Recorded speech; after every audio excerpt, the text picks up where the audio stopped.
So there's an echo. We good? Okay, cool. We're going to get started with this capital improvement plan meeting. I'm going to hand it over to the finance director and deputy director of public works here. But really the intent of this meeting is to give a status update of the projects in FY26 as the budget was built. And to sort of develop or brainstorm questions as we go into the next budget development cycle. And so I'm going to hand it over to Sarah and have her take it from here.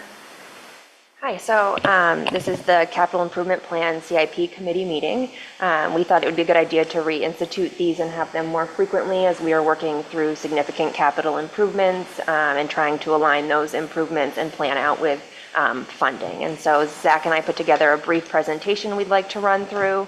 Feel free to ask questions throughout, save them to the end.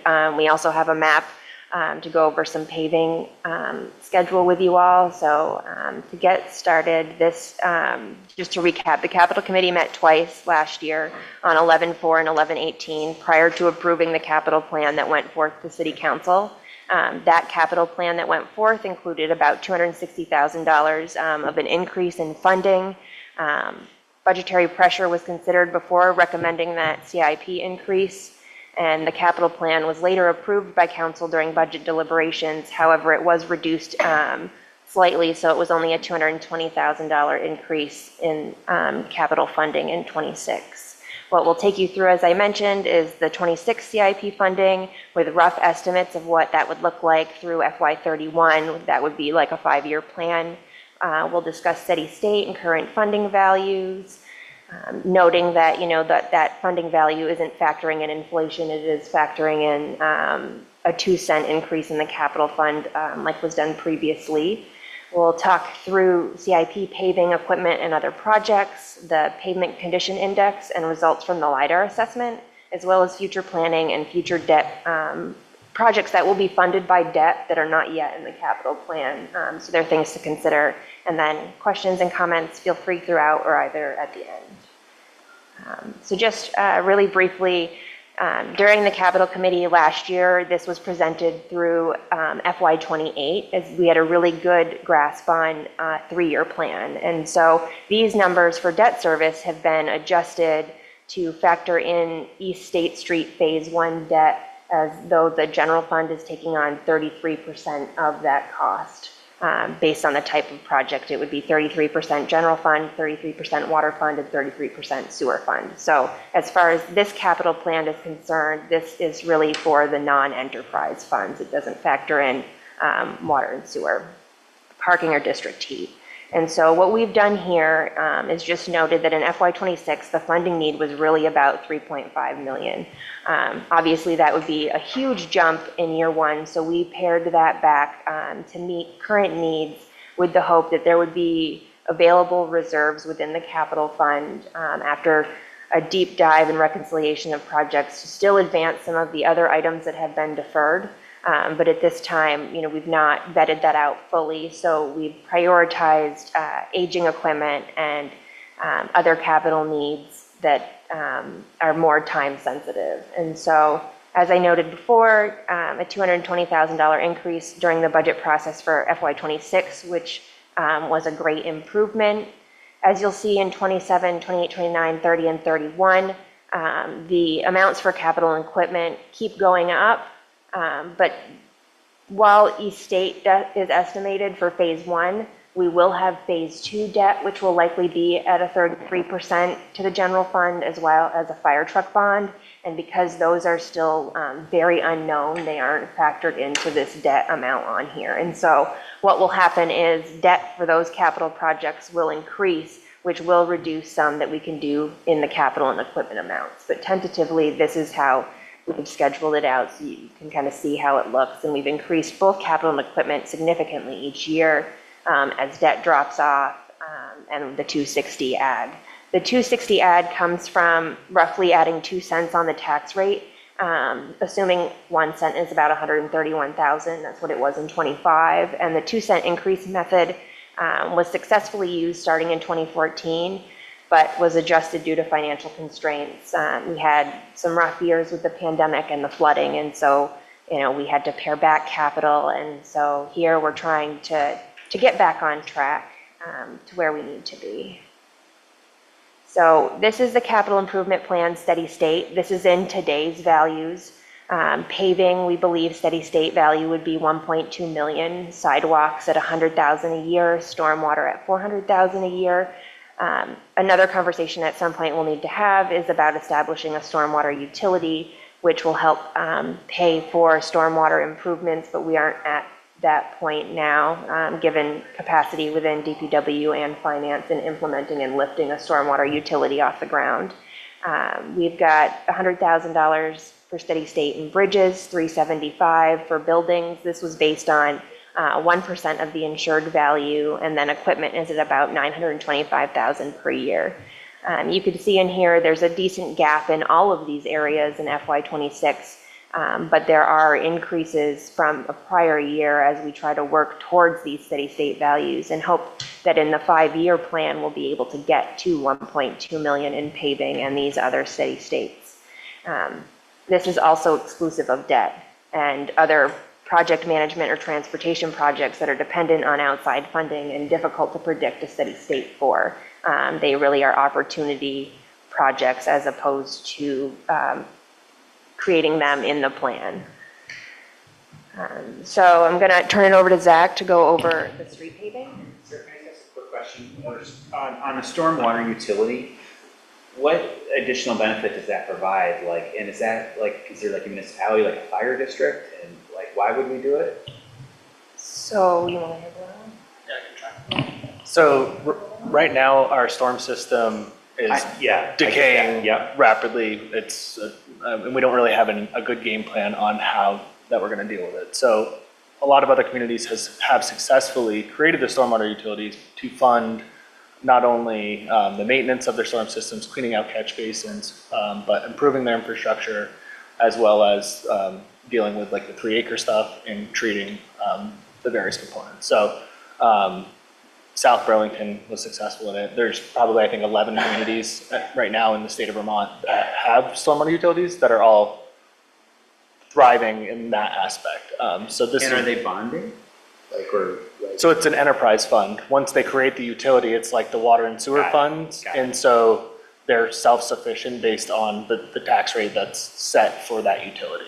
Thank you. Yeah, it's just the mechanism to pull it out of the tax bucket and spread it across based on impervious surface by property.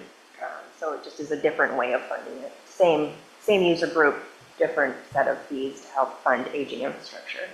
So we haven't started this yet, right? We started the process, but then we're derailed due to flooding, and there's also some significant challenges with our current accounting system in lifting a new stormwater utility and billing appropriately.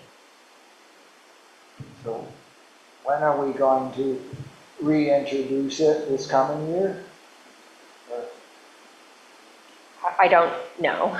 That's for us to decide, is what you're saying? I think it's to be determined. Yeah. So it is something that did come up as part of the strategic planning process, and so we'll need to evaluate the capacity to do that this year. But we'll have a proposal for you in terms of the timeline. Yeah. Right now, it's to be determined, and so it's a little bit of a question mark, but we will get you an estimate on that. Okay. So here's a list of what is in the plan for this year.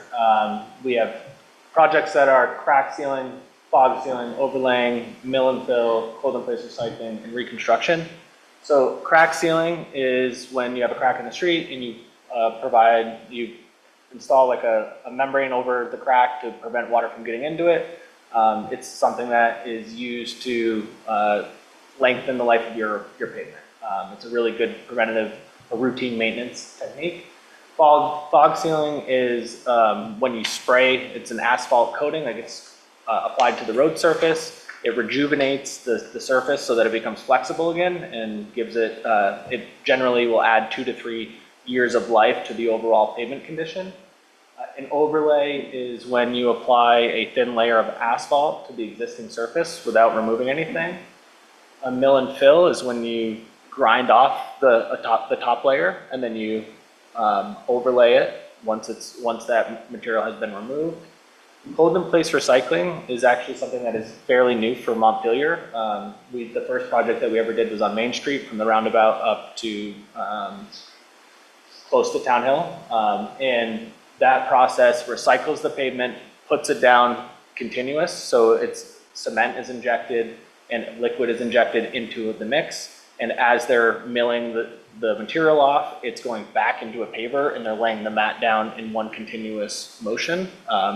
So there's a lot of benefits to something like that on especially your higher volume streets, because you're not trucking all that material off site, you're reusing what you have, you're injecting it with liquids and cement to stabilize it, and there's a custom mix design for that road based on what it needs. And then reconstructions for these particular streets here are streets that we are removing the pavement surface. DPW will be prepping it, and then the paving contractor will be installing a new, like 2 layers of asphalt. Was there any questions on those processes at this point?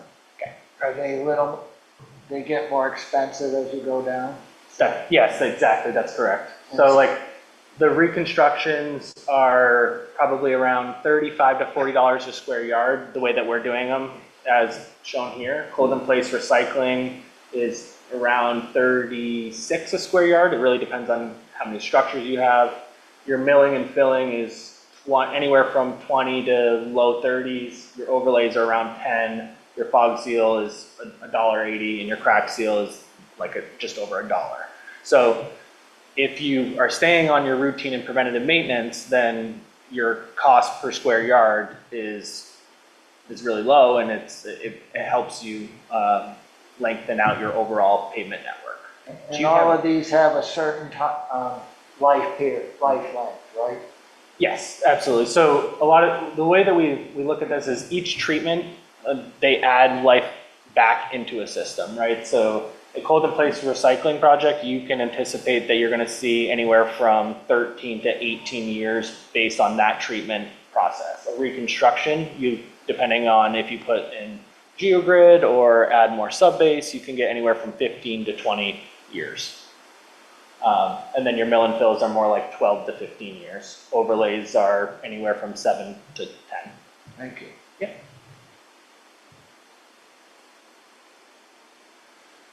So for this year, we have a couple contracts. The first contract is with ECI, and that is for the pavement. That is your mill and fill projects, your reconstructions, and your overlays. As part of that contract, they will be installing the curbing that is associated with Town Hill Road. In addition to that, they're going to be repaving the Granite Street bridge deck for us. So DPW will remove the asphalt, ECI will repave that bridge deck. So the sum of all of that stuff is $588,000, and that's within the ECI contract that we've already signed. On top of that, we have signed a contract with Indus for around $75,000 for both the crack sealing and the fog sealing components of what we had just discussed. In addition to that, on the last council meeting, we had a hold-in-place recycling contract, which happens to also be with Indus for Town Hill Road. So for Town Hill Road, what will happen is DPW crews will come in, we're going to remove the sidewalk, we'll remove the curbing, then Indus will come in, they'll recycle all of the existing asphalt, put it back underneath where the curbing was to provide a new mat. Then once that base surface is down, ECI will come in, they will run the curb from where we have existing sidewalk that we have removed, and then DPW crews will come in with our sidewalk paver. We will pave from the curbing to the edge of the sidewalk. And then once all of those components are done, it'll get handed over to ECI, who will do the overlay on Town Hill Road for the entire length. What is the curbing? Curbing is asphalt, which is what it is currently. Yep.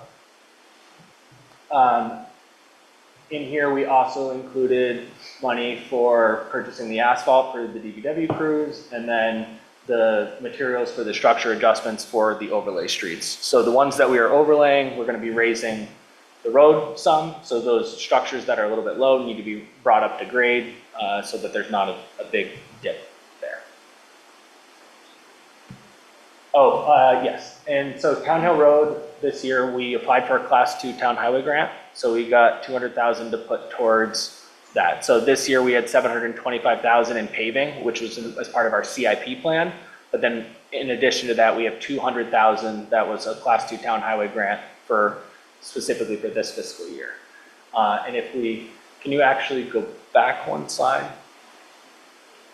Oh, one more. So for this year, we said we had 725 plus the 50 plus the 25,000. So that 800,000 plus your 200 in grant funds. So it's about $1 million that is going to paving sidewalks, and then redoing the surface of a bridge. And now go back to the slide.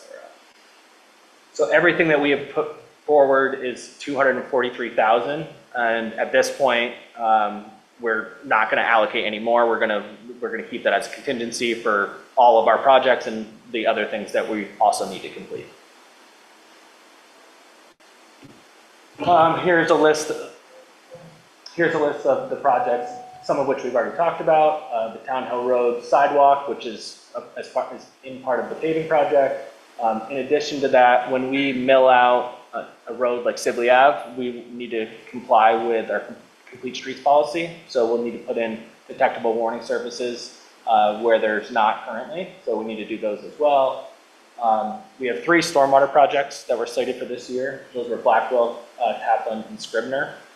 Those were all intended to be in-house projects. The last council meeting, you guys just approved like a joint contract, which DPW crews and Mangan Excavation will tackle that project. They will provide the excavator so that they can set the structures. Our crews will be responsible for laying the pipe. And we did that strategy, one, to kind of expedite the installation, but also to keep the overall price of the project down. So those are our stormwater projects. We already spoke about the Granite Street Bridge deck. Those 3 streets, What'd you say? remind me, those 3 streets, they're all in a row. Yes. They all go up the hill Yes. off of the Montpelier. Yep. Okay, yeah, I thought so, but, it's been a while since I've done a tour of all my districts. Can I ask a question just about the practice of, sounds like there's a lot of like collaboration or coordination with the contractors, or Yes. is that like standard practice of how you folks do things, or and do you So- bid it both ways? Like, do you give them the opportunity to just do everything soup to nuts, and then? So we have in the past. What generally happens is it drives the price per ton significantly up. So To have them do it soup to nuts? yes, exactly. So what we're paying for today is $120 a ton. It might drive that price up to $150 a ton. So over every year that we've done this, we've kind of looked at, finding our sweet spots of things that DPW can do to lower the cost. One of those things is structure adjustments. This year we don't have a lot of structure adjustments, but structure adjustments can be extremely costly, and it's really hard for DPW to sometimes do them as quickly as the contractors need. So when we did cold in place recycling on Main Street, it was 86 structures that needed to be lowered and then lifted to grade within a couple days of the paving. So when we did that project, all of the structure adjustments were in the contract. When we can, we like to do it because it saves money for the overall cost, and then we're able to do more with the money. Okay, thank you. And so while the CIP plan is heavy in DPW projects, it does account for buildings and equipment. And so in the 26 plan, there was budgeted the fire department roof and pool repairs, something that came out based on some issues in front of the police department is the concrete. And so that's something that, while it wasn't originally in the FY26 plan, we will have to do in FY26 from a safety standpoint. In addition, the CIP covers equipment. And so in this year, we have funding for the 2 police cruisers, the wing truck upfitting, DPW truck 1, which is an F550, a sidewalk plow, and the technology equipment, which has already been spent, the technology piece, as we were upgrading the computer systems and changing out vendors. The other equipment that was in the fund, in CIP for this year was half funding for an ambulance, DPW trucks 17, 23, and 37, and a parks dump truck. And so what we did was when we had to reduce CIP from the $3.5 million need to the amount of funding we had, the 2.6, we prioritized based on age and need. And so I expect that there is other money in reserves, but until we have reconciled every project that's been running through capital over the last 5 years, it's hard to tell exactly how much. And given the city's financial situation, I'm not looking to overextend. And we've had to prioritize requisitioning funds and working with FEMA over re-reconciling the capital fund. So at this time, it's about getting money in versus money we have today.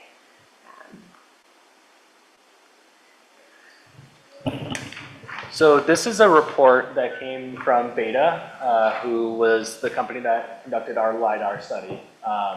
What you'll see here is a breakdown of street classification, this is a draft, so they are working to revise that. What they're going to revise it into is they're going to break it out into class 1s, 2s, and 3s, which is more local for us. These are nomenclature that is more related to like federal highway. But this will give you, like, with all of our roads in Montpelier, class 1s, 2s, and 3s, there is a funding gap of about $12 million today. So our class 1s generally are not our responsibility. So like the state came through, they just paved Route 2. We do maintain them, we do line striping, there's things that we do to them, but we're not going to pay for the full repaving of a road like that. So that needs to be removed from this report so that we can have, the numbers can reflect what the local cost of class 2s and 3s is, because it's all inclusive right now. Your class 3s are your locals, your minor collectors, and most of your major collectors. Your 1s and 2s are in the principal arterial and minor arterial.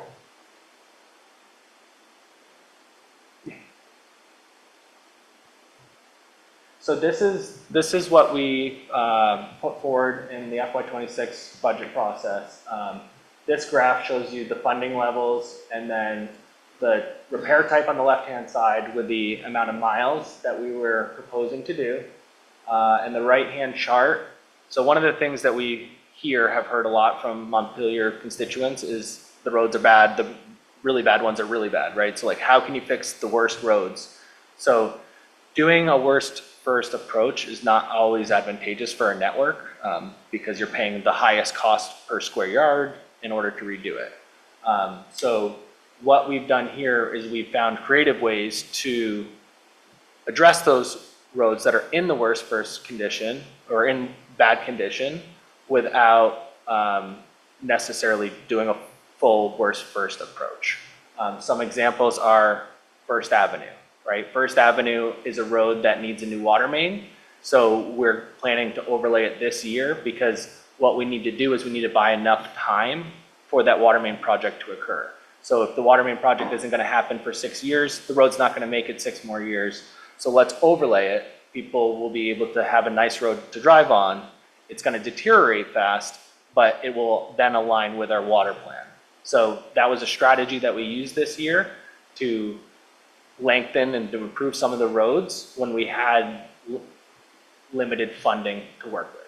And how long would the average lifespan of the overlay be if you weren't doing the water project in 6 years? So if the road was in, like, that would be probably 7 years is pushing it, right? Like if you overlaid a street and there's a lot of cracking on it, in 7 years, you're going to be pretty much back to where you were. You can get more on something that you're doing a fresh overlay, right? Which is like something in a good road condition. This is what's going on at Wilson and Highland and. Correct, because that whole neighborhood is going to be reconstructed. So we're trying to buy enough time for the major water and sewer work that needs to happen there. That is maybe one of the worst spots I've ever driven on. Those streets, So this whole plan was, we were trying to find cost-effective ways to deal with some of those, the ones that we're getting the most calls on. you all, us, about the road condition when they're gonna be done. Sorry to ask just like a bunch of basic questions. No. But like on that First Avenue example, right, you're doing the overlay because in 6 years you're gonna do the water main. Mhm. But why do you need to buy more time to do the water main? Because we don't have bonding capacity or what? It's just, so we have a water plan that we've adopted. Yep, and it just doesn't line up. And yeah, we have so much need, right? And the projects are just kind of stacked up. So there's a lot of engineering and permitting and all of the components that go into it. So like right now we're focusing on East State Street, which is a major water sewer project. So we have water projects that are to be constructed in-house, and then water projects that are to be constructed with contracted forces. So there's two different buckets there as well, but we don't have enough money to do them all in one swipe. Okay, thank you. Yeah. Yeah. So this is a model that we just received from Beta based on our LiDAR results. You'll see the 46.8 miles of roadway. That is inclusive, like I said before, of the class 1s, 2s, and 3s. But here they have the current PCI, including class 1s, is a 69.4 for Montpelier. Now, that is artificially inflated to the good because the Route 2, the class 1s, are in the high 90s right now. So when you take that out, our PCI score goes down for the class 2s and 3s within our network. But this is an example of if you level funded at 825 for the next 5 years, including our class 1s, what it would do to the overall PCI. And then it has 5 different scenarios at 825, 925, a million, 1.1, and 1.2. And then this is what is considered a balanced approach. So that is you're balancing between your preventative, your routine maintenance, your minor rehabs, and your major rehabs. I'm sorry, which one's the balanced approach? You're going to see a catch-up Okay. versus a balanced. Okay. What we're showing you right now is balanced, meaning it has a little bit of every treatment. It has your crack sealing and your fog sealing. Yep. It has overlays, it has mill and fills, Right. and then it has Okay. cold in place recycling.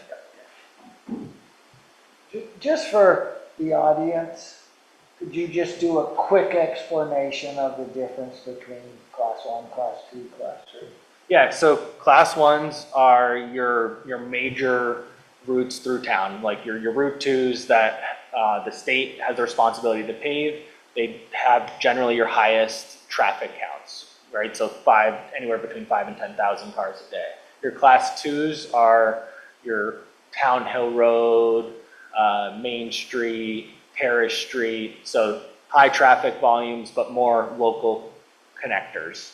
And then your 3s are local roads, right? College Street, and then pretty much most of Montpelier is class 3s. Right, and like a class 4 would be beyond Barry, that bit, right? Or your gravel roadways out, like we do have some gravel roadways in town, so those would be your class 4s.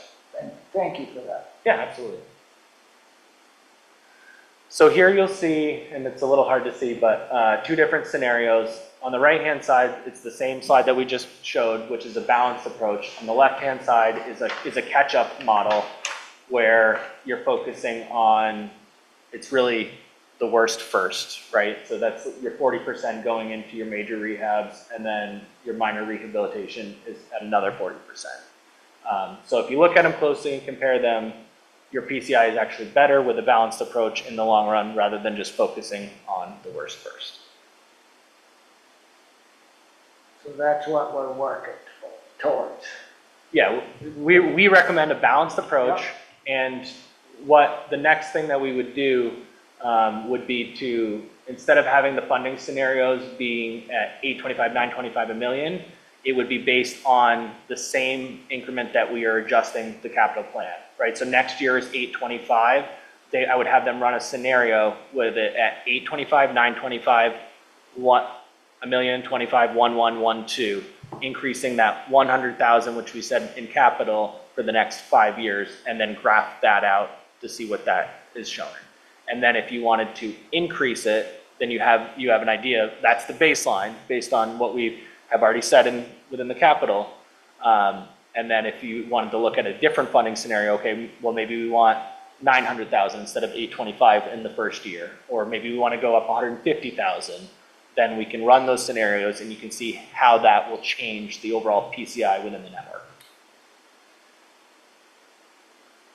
There's a lot there. No, but like, thank you. It's really like on the balanced approach versus the worst first, you're saying it's better over the long run. In this case, the long run is 5 years. Well, yes, I mean, it'll be even more Yeah. beneficial in 10 years, right? But we are even still seeing a benefit doing a more balanced approach today. So in addition to paving and all of the other items we've discussed, there are currently some unfunded projects that could be potential debt coming online in the next 5 years. Some of those are Elm Street projects. There are 3 of them, totaling approximately $3 million. This is possible to be bond bank borrowing at lower 0% interest because they were listed as medium priority projects on HMGP funding when we submitted those applications and were turned over, and we received some information from the bond bank, which we will be following up on shortly. In addition, we have 3-acre permit projects, which may need to be bonded for, as well as the Rialto Bridge. That's approximately a $10 million state project, and we are responsible for 10% of the cost. So these are some big items that aren't currently being funded within the capital plan, but would be wise to start banking some in reserves if funds allow, or planning for future debt to cover these.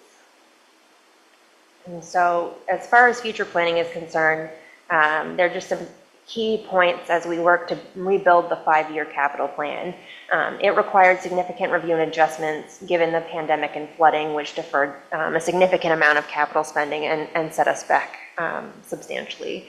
We have a full inventory of our capital equipment, specifically vehicles, and are in the process of scheduling replacements in accordance with the estimated funding projections we've slotted into the 5-year plan, that 2-cent on the tax rate increase. And so as we start to build that out and get past catch-up, things should stabilize. We've also now received the draft results of the LIDAR study, which reports on the PCI and road conditions, as Zach explained. And now that we have that piece, as well as the full inventory of our equipment, we'll be able to sit down as a group of department heads and really pencil out what a good 5-year capital plan that is the most efficient and costs the least amount of money while still putting back into the city's infrastructure. We are also working to, like I said, plan the next 5 years of road maintenance. Now that we've got PCI and we have the water sewer master plan, it will be much easier to pencil out what 5 years worth of paving is and what streets they are and how that would impact the plan. And then, you know, the biggest thing is we really are going to need to commit to increasing the capital plan funding to make all of these things work. So those are just, you know, the big points as we rebuild this 5-year capital plan and push that forward to be reviewed and approved by you all and other commissions. And so we're kind of at a point of questions and comments. You've been doing them throughout. I said brief presentation, that's not what happened, but I think it's been really helpful. We also have a paving map that Zach went through and highlighted all of the streets that will be paved in the next 3 years based on that highest priority streets page you guys have. If you'd like to take a look at that. And then there are other department heads here if you have questions related to capital for them as well. So all of this is going into a computer that's tracking everything we do. So we know when we look back what's been done and that type of thing, because Yeah, so this is a little bit of a newer system. Beta uses Manage My Roads or Manage Roads, and so they track everything that we're doing. They, with their LiDAR, they take photos and assessment for the street. So you can go back and you can see areas where there might be a pothole or there might be wheel running. So it's way more data driven than what we've done in the past.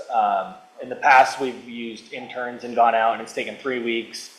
And there's human error in what section of pavement they're looking at. So this is way more consistent.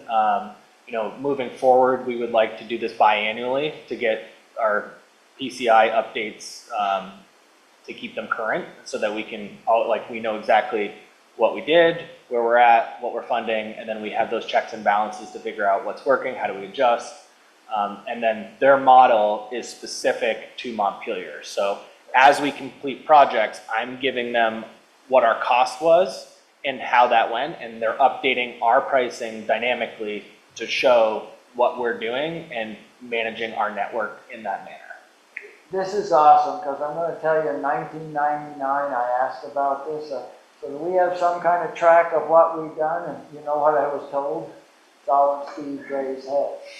I thought, we're one bus away from not knowing anything. So thank you for taking this into the modern age and using the computers and everything. Absolutely. So, and thank you for the, wonderful explanations. Great. So our current PCI, I don't think I need readers, but our current PCI is 69, and that's inflated, you think, It's because of the Route class 2? ones, right? So if you take those out, then we're going to be much lower, and the consultant is working on getting us that number so that you can see what that mark is. It's going to probably be closer to 60, 61, 62 area than it is 69 once that's removed. And where are we hoping to be in 5 years? It's always been 70, right? 70 has been the council priority and target when, back in 2014, when they did the $260,000 and increasing it 2 cents, that was the goal that we were going for. So, and it worked over year, we were our PCI was increasing. When I first started, we were in below a 60, and the first year we gained about 4 points, and then it was 2 points, and then a point, and then a point, and then a point, and we were getting all the way up to a 70, and then COVID hit, and then we started, when we don't fund something, we can lose 4 to 5 points in a single year, right? So if you do nothing, and you're at a 70, you're gonna go backwards to a 65. And we're at that point in the curve where pavement deteriorates really fast. So right now, it's not like everything's a 90, and if you don't do a year, it's not as big of a deal. For us, if we miss a year and drop that down, it's gonna hit us really hard because we're gonna take a huge step backwards. And is 70 a standard rate for communities? Like, 70 what's, is, like, what's Barry's? I don't know what Barry City or Barry Town is. Barry Town, my guess, is probably 75 or higher. Their roads are pretty good, but they pretty much only mill every road, right? So they're like on a 12-year cycle, they mill it and they pave it back. They don't do a lot of crack seal, they don't do a lot of fog seal. They've tried some other stuff, but that's pretty standard for them. But they don't have the utility issues that we have. But 70 is in the industry, like the target value where your complaints start to drop off. Right, so like if you're above a 70, your phone's not going to ring as much. If you're below, you're going to be getting calls. People are going to be asking when the road's going to be done. It looks like Carrie has a question. Thanks. Thank you for this. Really appreciate all the level of detail. And there was a slide a little while back that was on this topic about the PCI, and you had different scenarios for if you spend this much money, it'll get better in this way. And it looked to me like there was a minimum amount we had to spend to keep it from actually getting worse.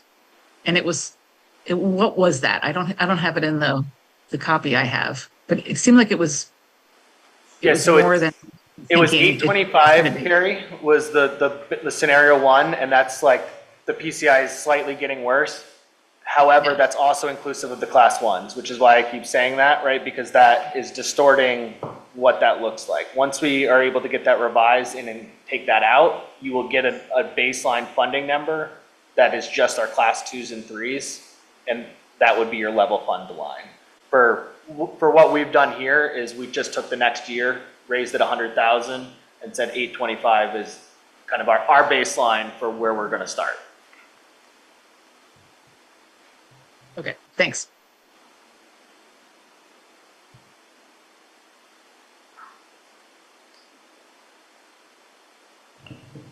Any more questions? No, we have our work cut out for us, I know that. But I don't think that's any surprise to anybody, so thank you for the presentation. and answering all the questions that we had, and, Do we want to take a look at the map that's here? Can I ask one more question? Sorry, Absolutely. just like, what's the timeline on the different scenarios for, when are we gonna have more information about like when the, you know, when the consultant gives us when the class ones are out of there and we could look at different scenarios of, you know, if we spend this much, the PCI goes up at this level. Yeah, so I've been actively working with them, so I don't know how quickly they can run that scenario, but they're right now, they got everything to us before they were on vacation, so there's that, right? And then next week they're gonna be back and we can start having those conversations about, my next ask would be, I wanna see what 825, 925, 1, 1, and 1, 2 is, because that's what the plan was. And so like, what does the plan get us today? Yeah. Right, that's what we set forth, so where will that get us? And then we can make decisions on do we wanna increase it more, less, whatever. I know we're not gonna go less, but how much more? Okay, great, thank you. We're also happy to schedule like additional capital committee meetings. We wanted to touch base on this one, give you all the informational, and then as we get more information and are continuing to dig into the capital plan and we head towards budget season, if you think it would be helpful, we'd be happy to meet more frequently.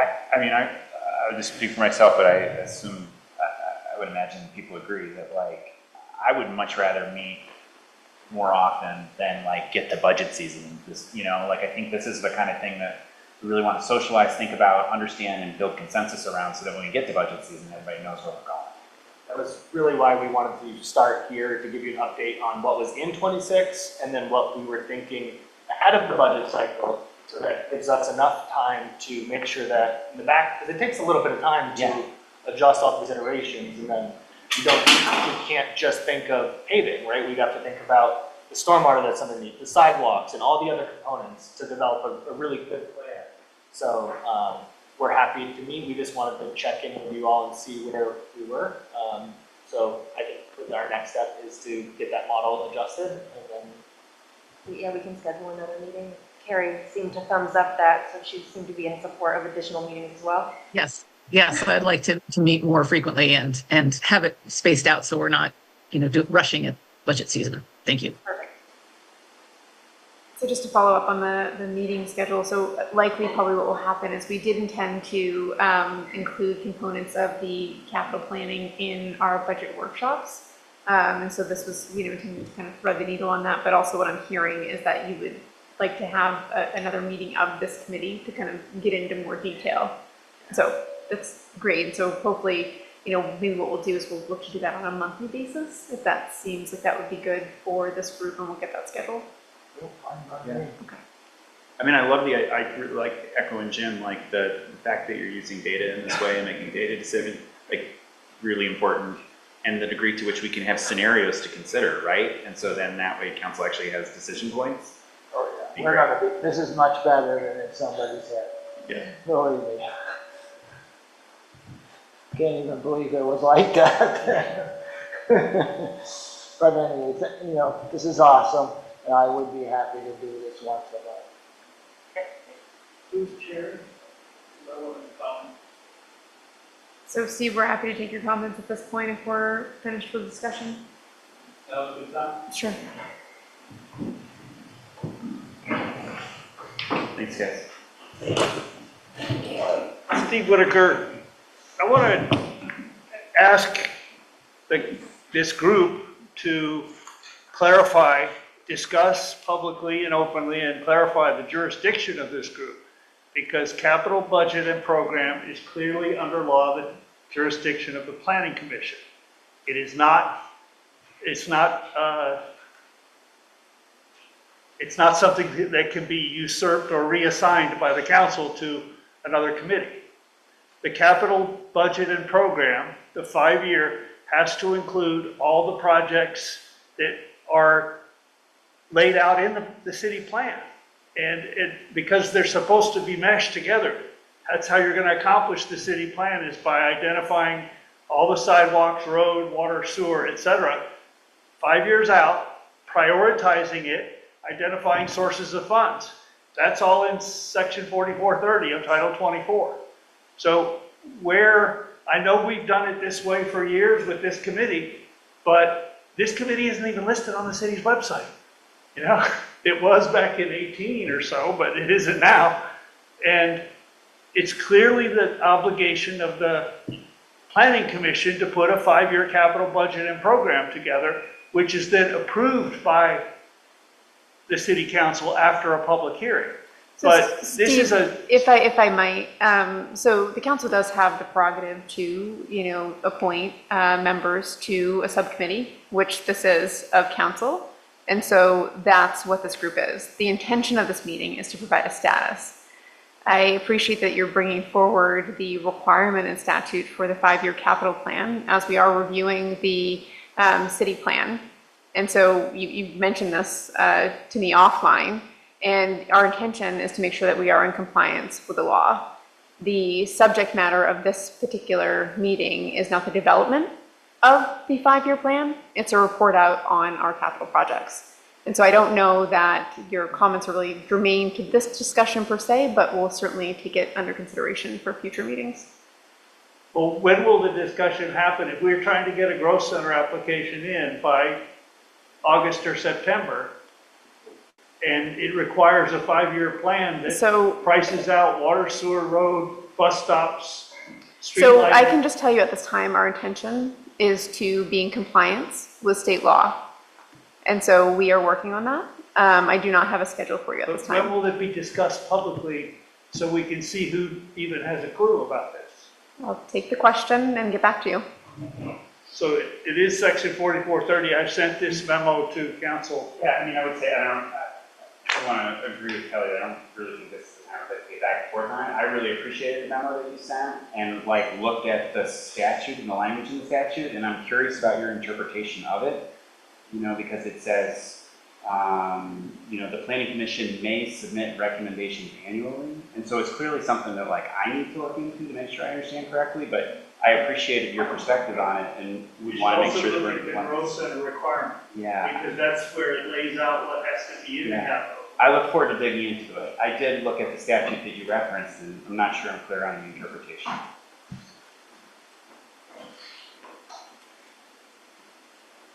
Great. So with that, you know, we've got the mapping out if folks want to take a look at it. We do have a special city council meeting in about 10 minutes, so I'm going to wrap the meeting at this time. We're good with that. Okay. Thanks, everyone.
I will call the meeting to order. Just a couple of minutes short or late. I'll mention some logistics. Anyone who's joining remotely, we would ask you to change your name to show your first and last name so we know who we're talking to and who's talking to us. Anyone who speaks, again, we ask you to state your name and where you live. We'd ask you to keep your comments to under 3 minutes or under 5 minutes for general business and appearances. If you're speaking about a specific agenda item, we will ask you to keep your comments germane to that item. Anyone who wishes to speak must be called on by the mayor and to make a statement or ask a question. And if you run over your time or stray from the topic at hand, we will be reminding you of the need to get back on track. And from that, we will start. We have one council member who is appearing remotely. So, Carrie, would you introduce yourself? Carrie Brown, District 3. All right, thank you. We have the agenda that everyone's seen. Any proposed or requested changes to the agenda? All right, we'll consider the agenda approved. We can now move on to general business and appearances. This is an opportunity for any member of the public to address the council on any topic that is not on tonight's agenda. As we do every week, we ask you to keep your comments to 5 minutes, and you can start with people in the room if there's anyone in the room who'd like to be heard.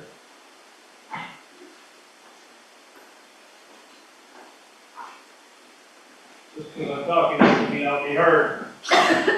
You can talk to that. I don't know how many of y'all have walked the bike path over by Confluence Park. It's kind of ironic to have a sensitive area, no camping sign still there, while today the trash was picked up. Yesterday, day before, it was overflowing. And that encourages folks to just trash the place even further, just throw whatever they want everywhere. Those are some of the folks that made the big trash the Country Club Road too. And if we're going to allow, I think if we're going to reconsider the sensitive areas, we need to do it in an organized fashion and look at where people can camp. There's dozens and dozens of people living outside right now, and it's really dangerously hot, and we don't have air conditioning in the library yet. We don't have public restrooms available in the evenings or nights, and there's no excuse for this other than dysfunction on this council and the task force. So I'm calling upon your conscience to really wake up and realize this is within our grasp to fix in short order. And it has to do with identifying where people can camp. You know, there's people like tucked in the bushes everywhere, and some of them are making a huge mess. And I know that we can't ticket people for littering, but there has to be an incentive or a managed type camping arrangement where someone like Dawn, whom we pay or we were paying through Good Samaritan as a street outreach worker, she could visit the different campsites and enforce a level of land care so that people aren't ruining.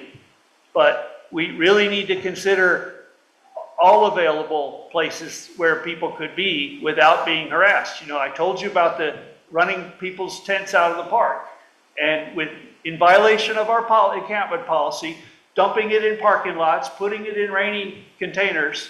You know, that's really unethical, and y'all don't seem to think that anything needs to be done about it.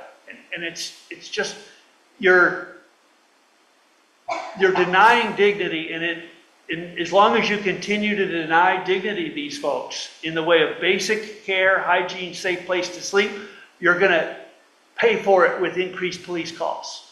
So you can keep complaining that the police calls are, going up for the unhoused population, but that's a direct correlation to us denying people the dignity of a safe place to sleep and hygiene. So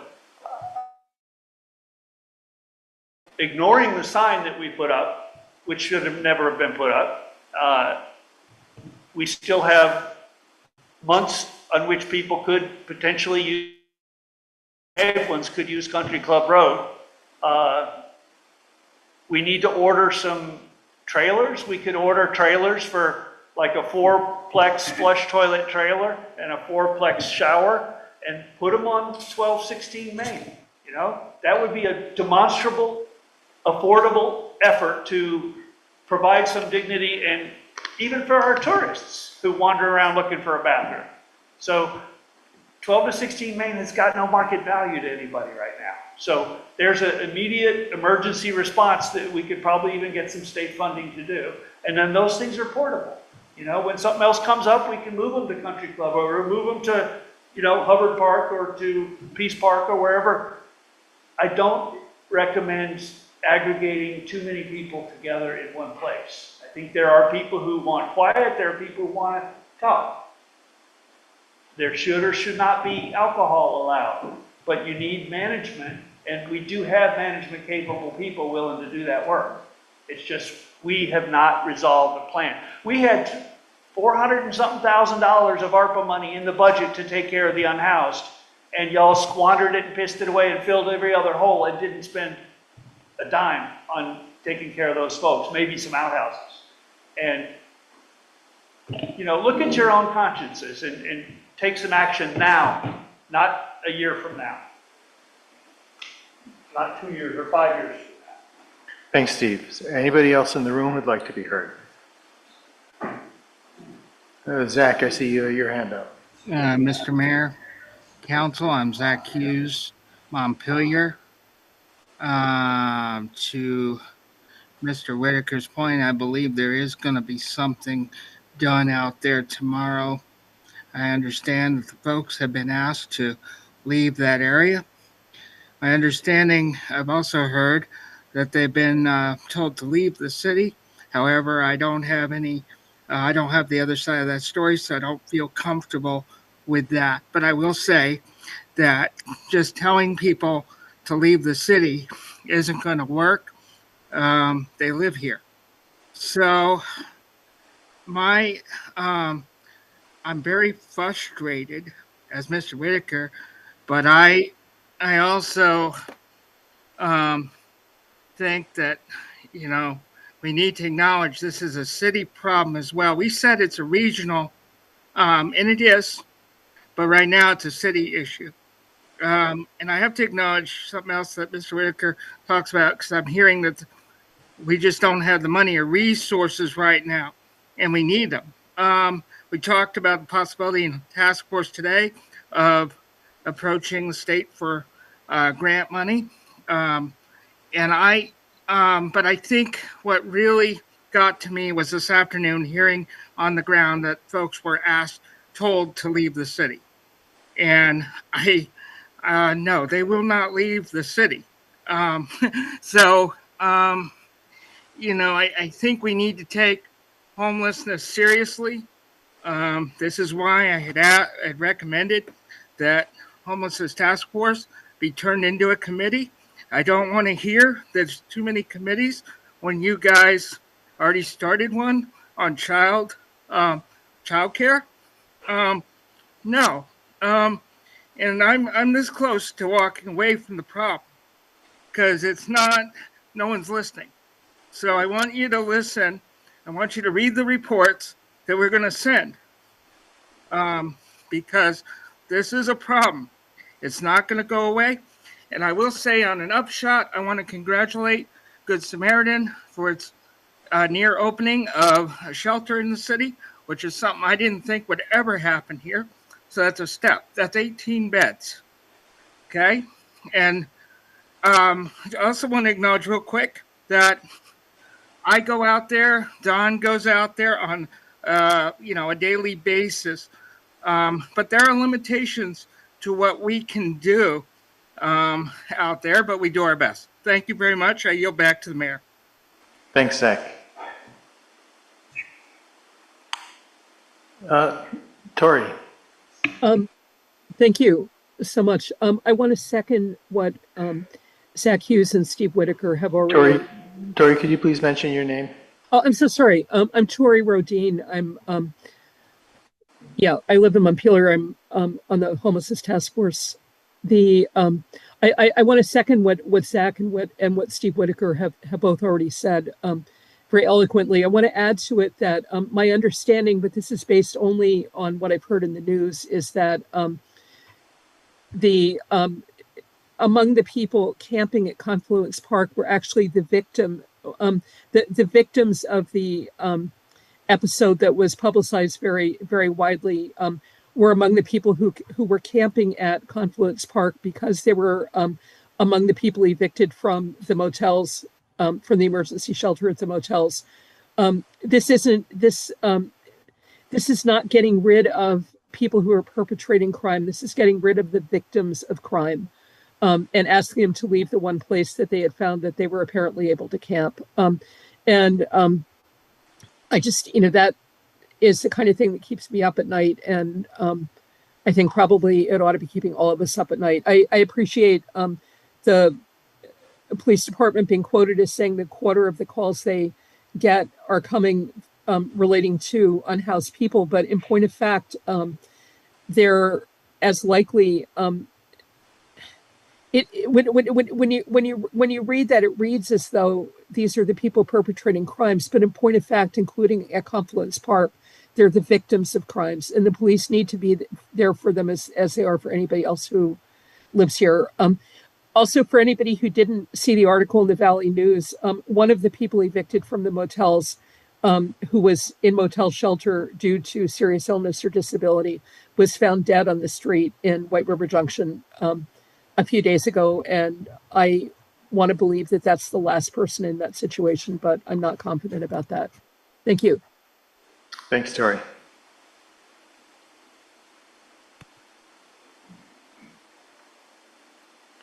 Okay, I am not seeing anyone else. Dave Bellini. Hi, can you hear me? Yes. Hey, good dialogue. I don't think the city of Montpelier is going to be able to solve this problem. I worked for the state for 42 years within the Agency of Human Services. This is, I think somebody needs to go to the governor and probably the legislature and say, look, we've got over 3,500 employees that work for the Agency of Human Services. Where the hell are they? I think a couple of them need to be stationed in Montpelier, because it is really some poor leadership and poor policy decisions shared between the legislature and the executive branch that have, in a large way, created this situation. And I won't go through all the history of all the poor decisions. Like closing the state hospital years ago with no plan for mental health.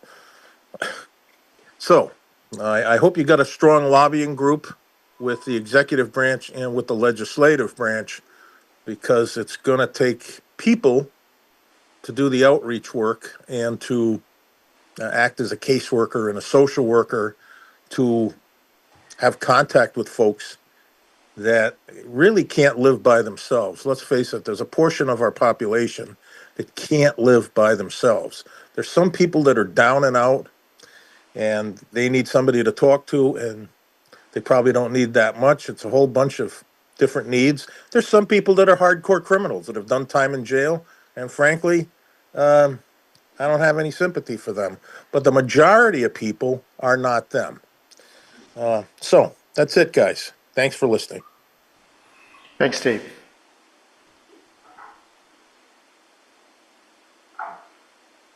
Not seeing any other hands now. We can move on to the consent agenda. There are two items on the consent agenda. The chair would Entertain a motion to approve the consent agenda.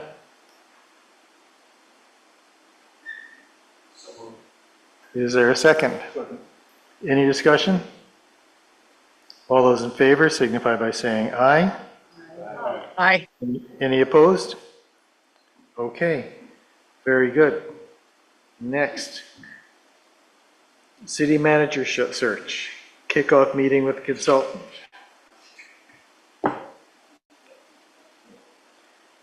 That must be you. That's me. All right, welcome. Thanks for having me. Should I speak into the microphone? Yes.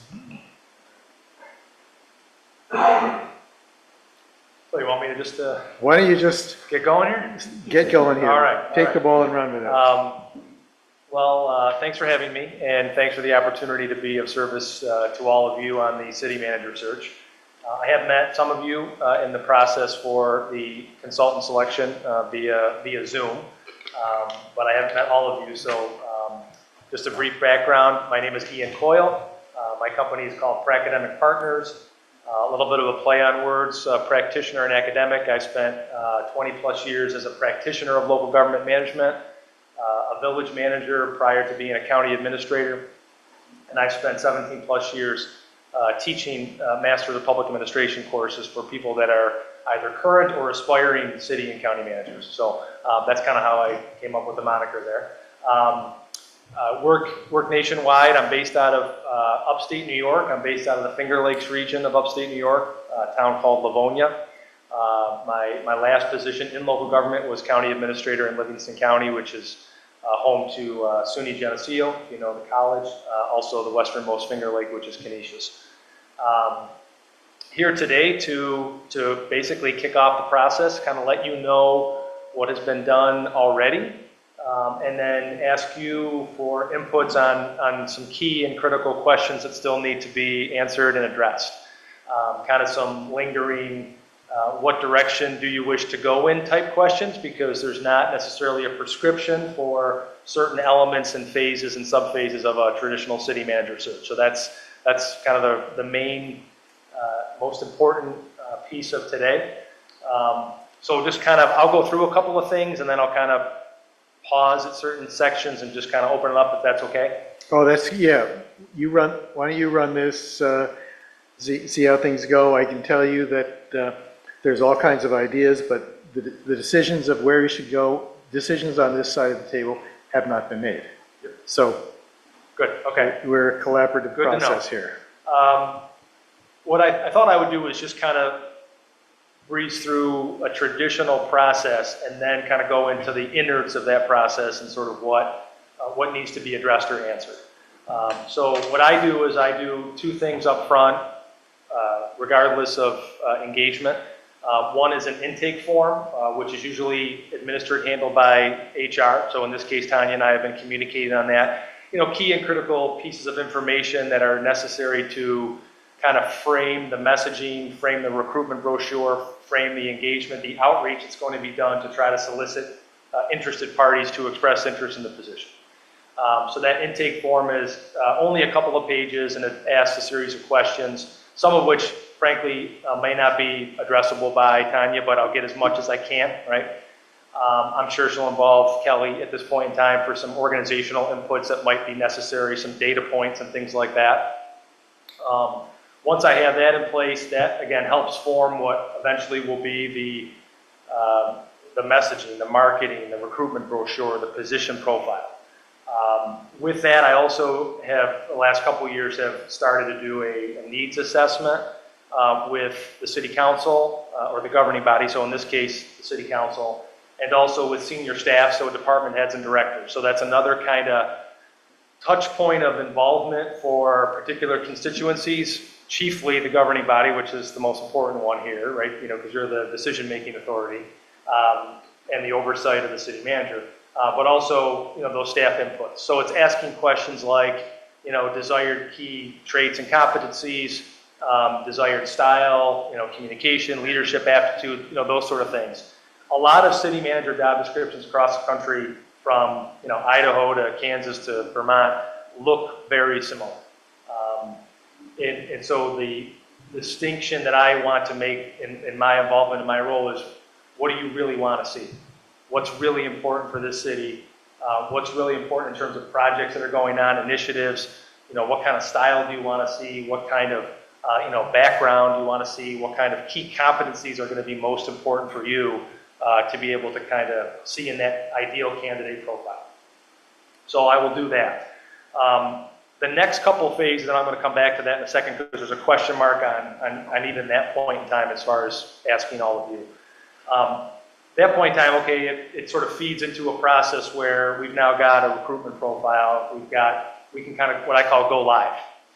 And go live means it's out on the street, we're casting the net, we're spreading that net as wide and encompassing and as equitable and diverse as we possibly can, right? We're placing the advertisement in a variety of different associations, both in-state, out-of-state, regional, national, specific to different constituencies as well. So there are a variety of groups in the realm of public administration who cater to folks who are interested in this line of work.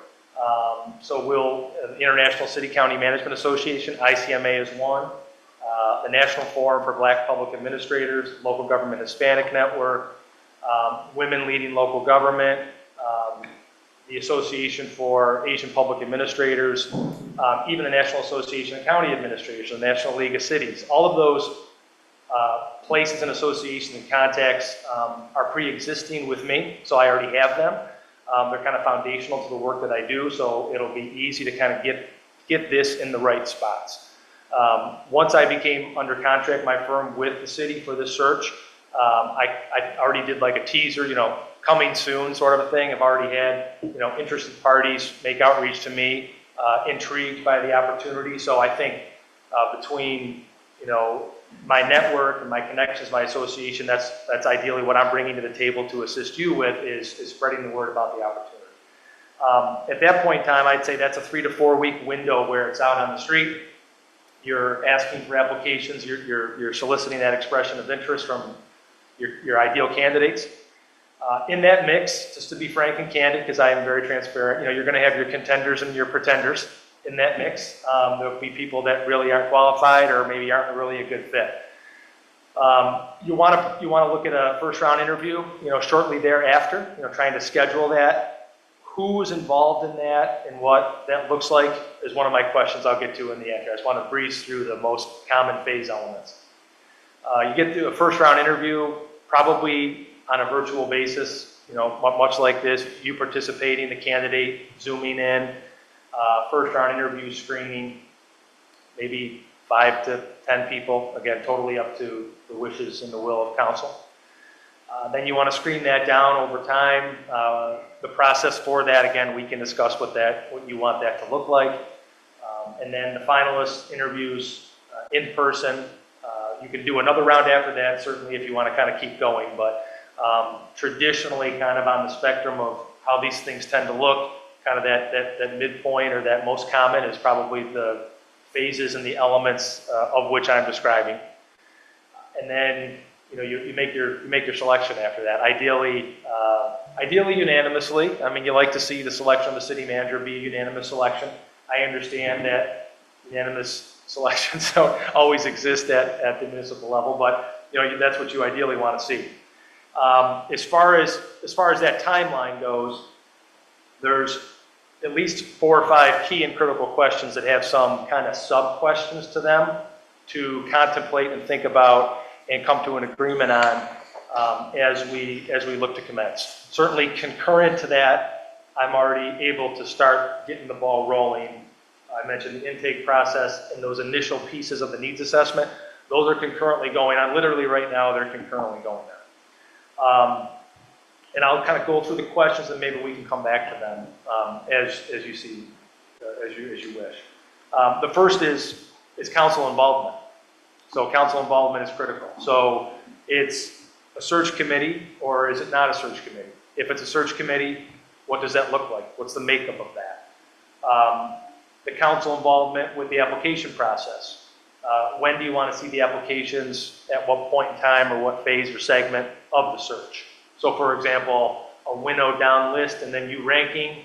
Some places have wanted to see every one of them. Some have only wanted to see a short list already sort of pre-vetted, predetermined.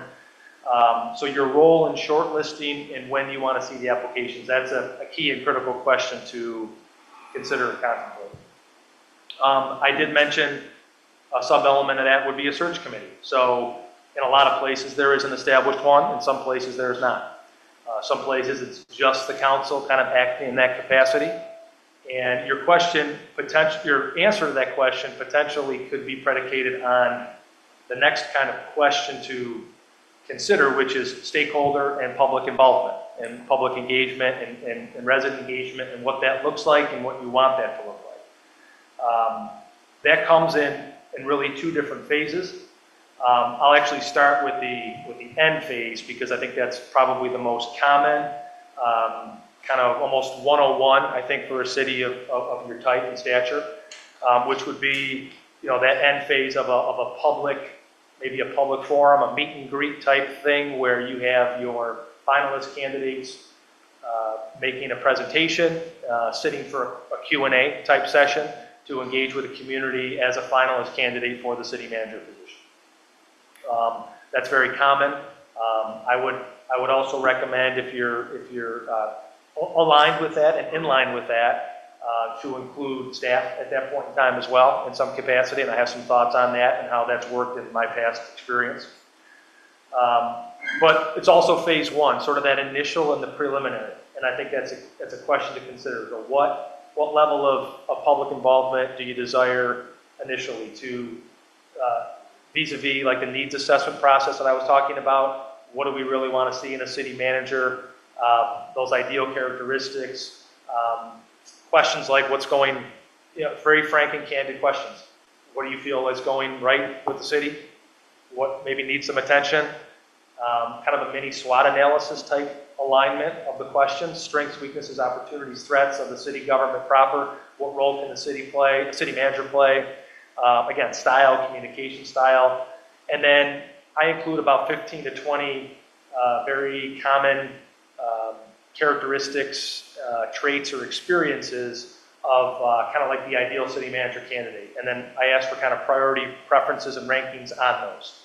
So for example, public engagement, communication, intergovernmental relations, budget, financial acumen, human resources experience, those type of kind of traits and competencies, and kind of ask for, for you'll see that, what are your prioritizations. So when you talk about the public, there is an opportunity, should you wish to pursue that, to engage the public in that kind of a vein.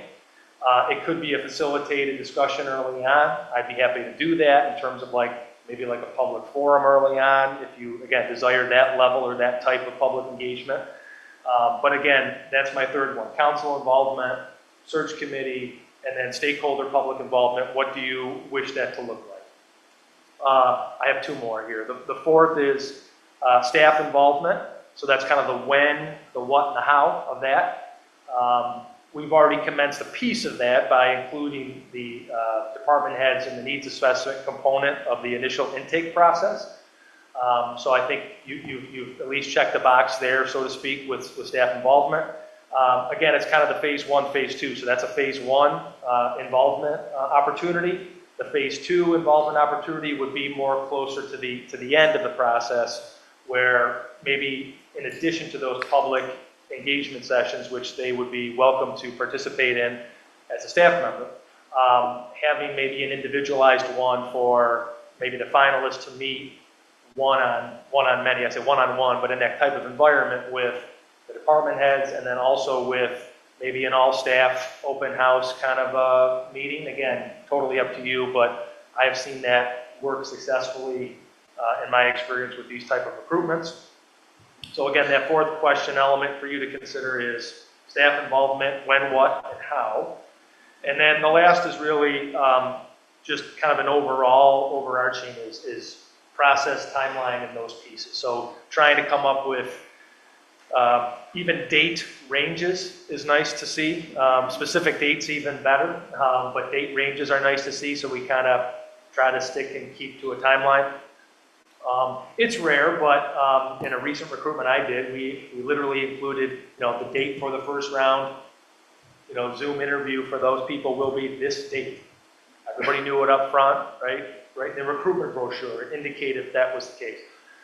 Seen other ones are kind of have a little bit more of a grain of that, where it's ideally, or it's couched or conditioned somehow, but say, ideally, we hope to have first round interviews with the candidates in this date range, with second round finalist interviews in this date range, and maybe even being transparent about what that looks like, once you come to an agreement upon what that looks like, because people should know perhaps if you are okay with and want kind of that public forum potentially at the end, letting people know, as part of this process, the finalists will be asked to, address the public in a Q&A type style, or a meet and greet, or a public meet and greet, something of that nature. So I've been rambling a little bit here, so I'm going to pause and have you ask some questions. But generally speaking, kind of that's the step-by-step process that I went through, kind of breezed through a little bit, the Reader's Digest version.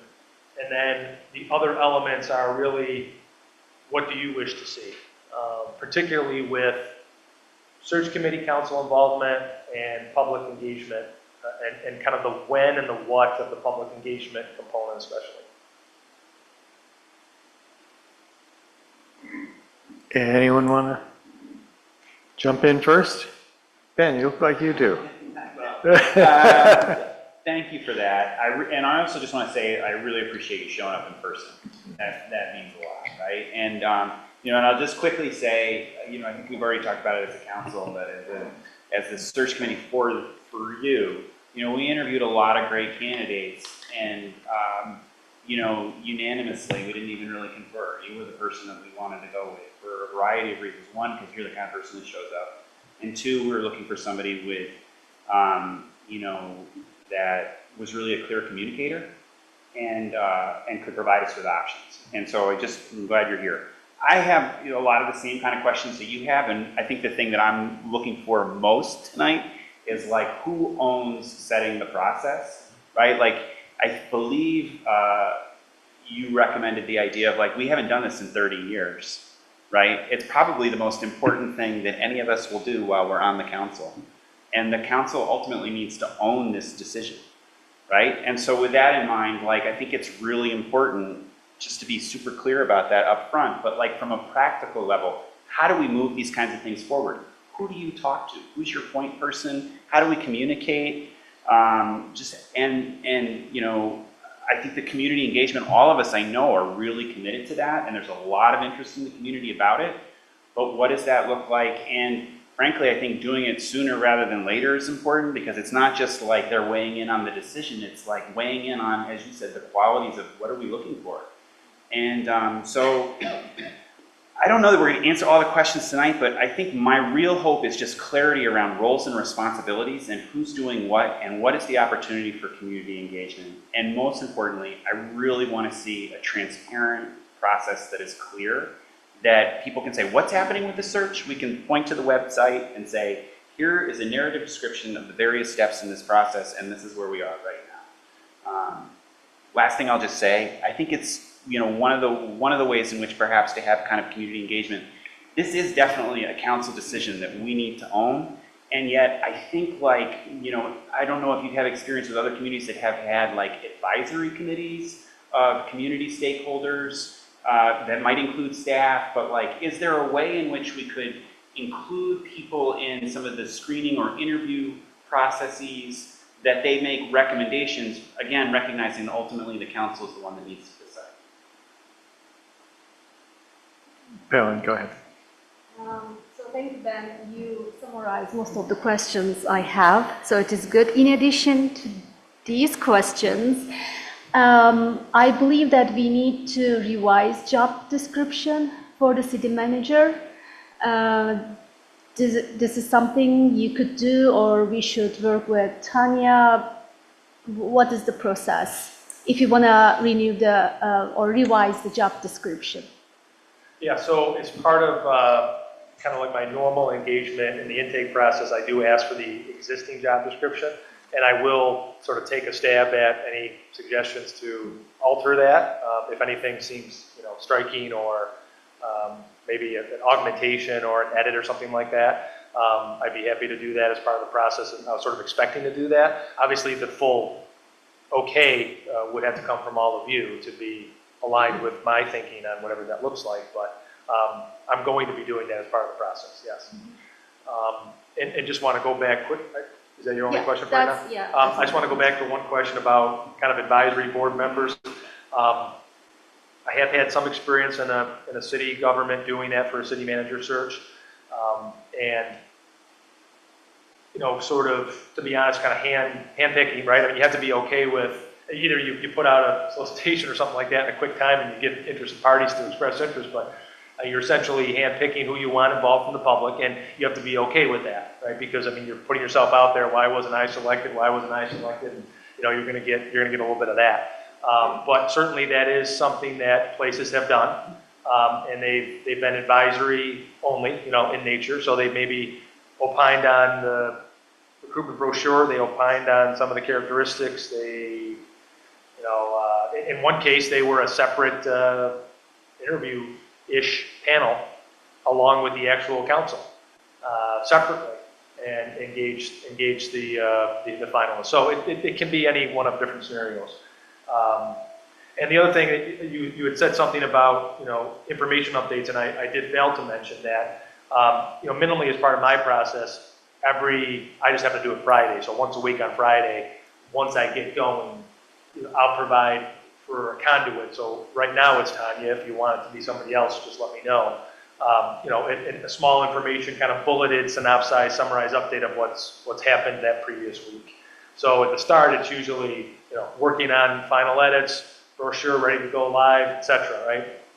Second kind of phases, it's out on the street. It's been placed with the Vermont City-Town Management Association. It's been placed with the National Forum for Black Public Administrators. It's on LinkedIn as an official ad. It's on the website. Next thing, okay, we've got 5 expressions of interest this week, etc. So that's sort of what it will look like, regardless of any extra level. But we can talk about that extra level. I'm happy to participate in any extra level of type of information notices that you desire.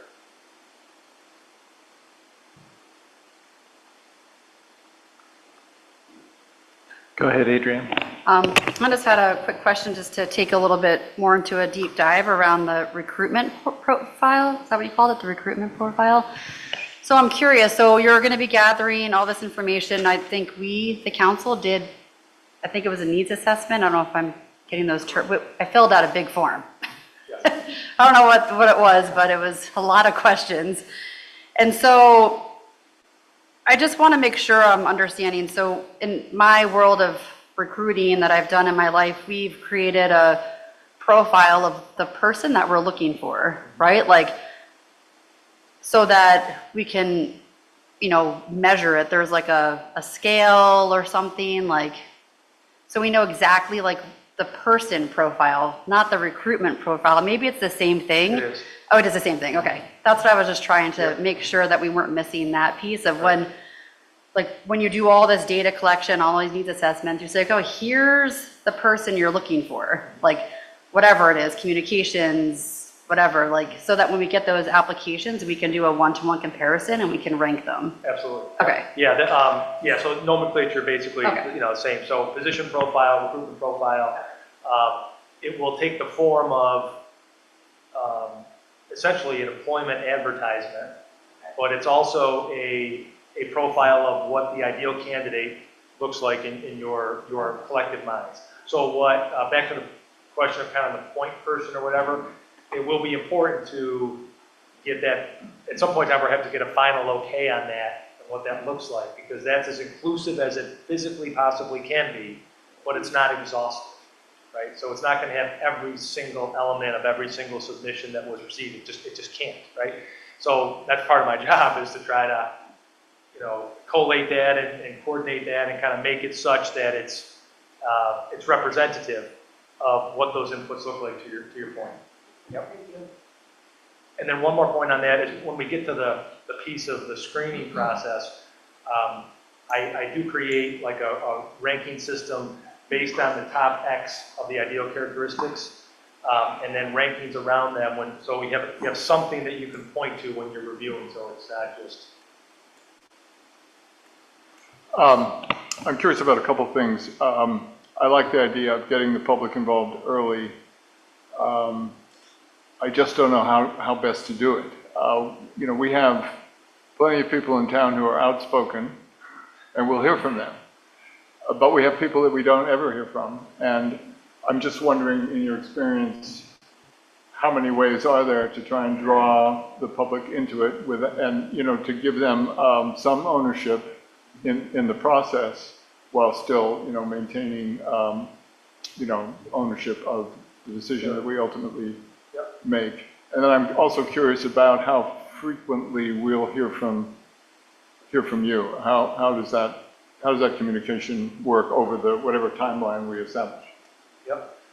So ways to communicate, certainly, again, up to you. I mean, what I might recommend, given the interest in the public engagement component, would be maybe kind of a three-pronged approach, perhaps. Just as, I'm actually thinking and talking at the same time here, so I don't have any sort of like, you know, outline in front of me.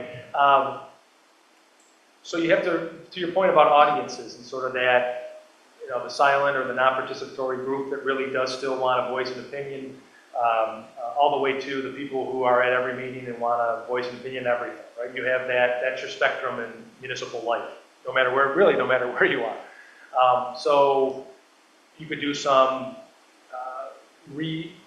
slightly reconstituted version of what you all saw in the needs assessment for the public, right? You could see that in an e-form that's quite easy to create, digital, right? So they can go on anytime when they want to.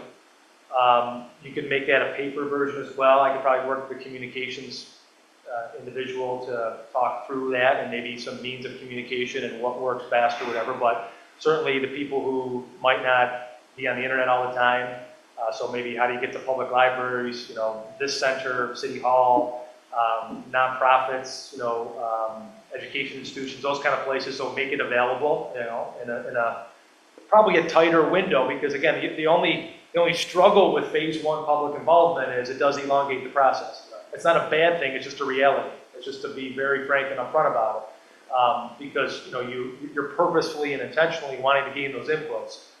You gotta purposely and intentionally gain those inputs, and it takes time.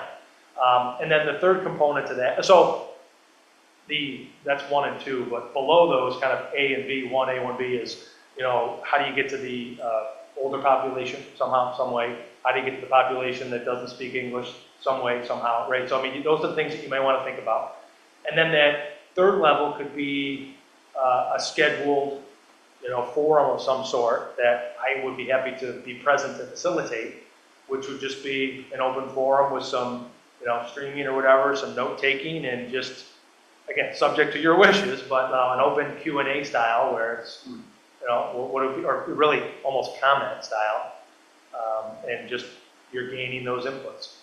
So those would be, again, 3, I don't want to sound, you know, curt when I say, but 3 boxes to check. I don't mean that you're just checking a box, but 3 different avenues and outlets, all really the same round.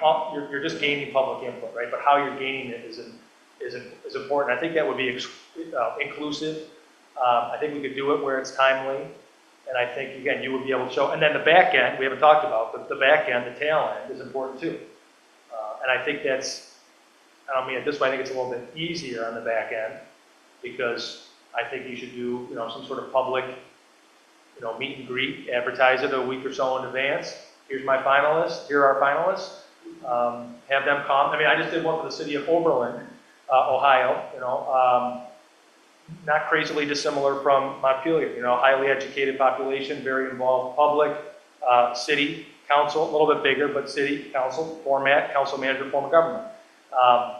Worked out splendidly, you know. I mean, a ton of people came to each forum. We facilitated it. It was about an hour and a half worth of time. We didn't have any downtime at all. And it went really well. And we had post-meeting surveys for each of those ones for the public, QR code and paper, So what were your viewpoints on how things went, kind of a thing? So can we mix two ways, like can we just circulate survey first, then have the public forums, then the QR code and the, like a post survey or something? Instead of like doing only one, can we mix two options? No, you could certainly mix. Okay. I think that will be better because some people cannot attend the meeting, Sure, so they yeah. can just like fill out the survey. And when people can come and share their ideas, then it will be in-person forum for them.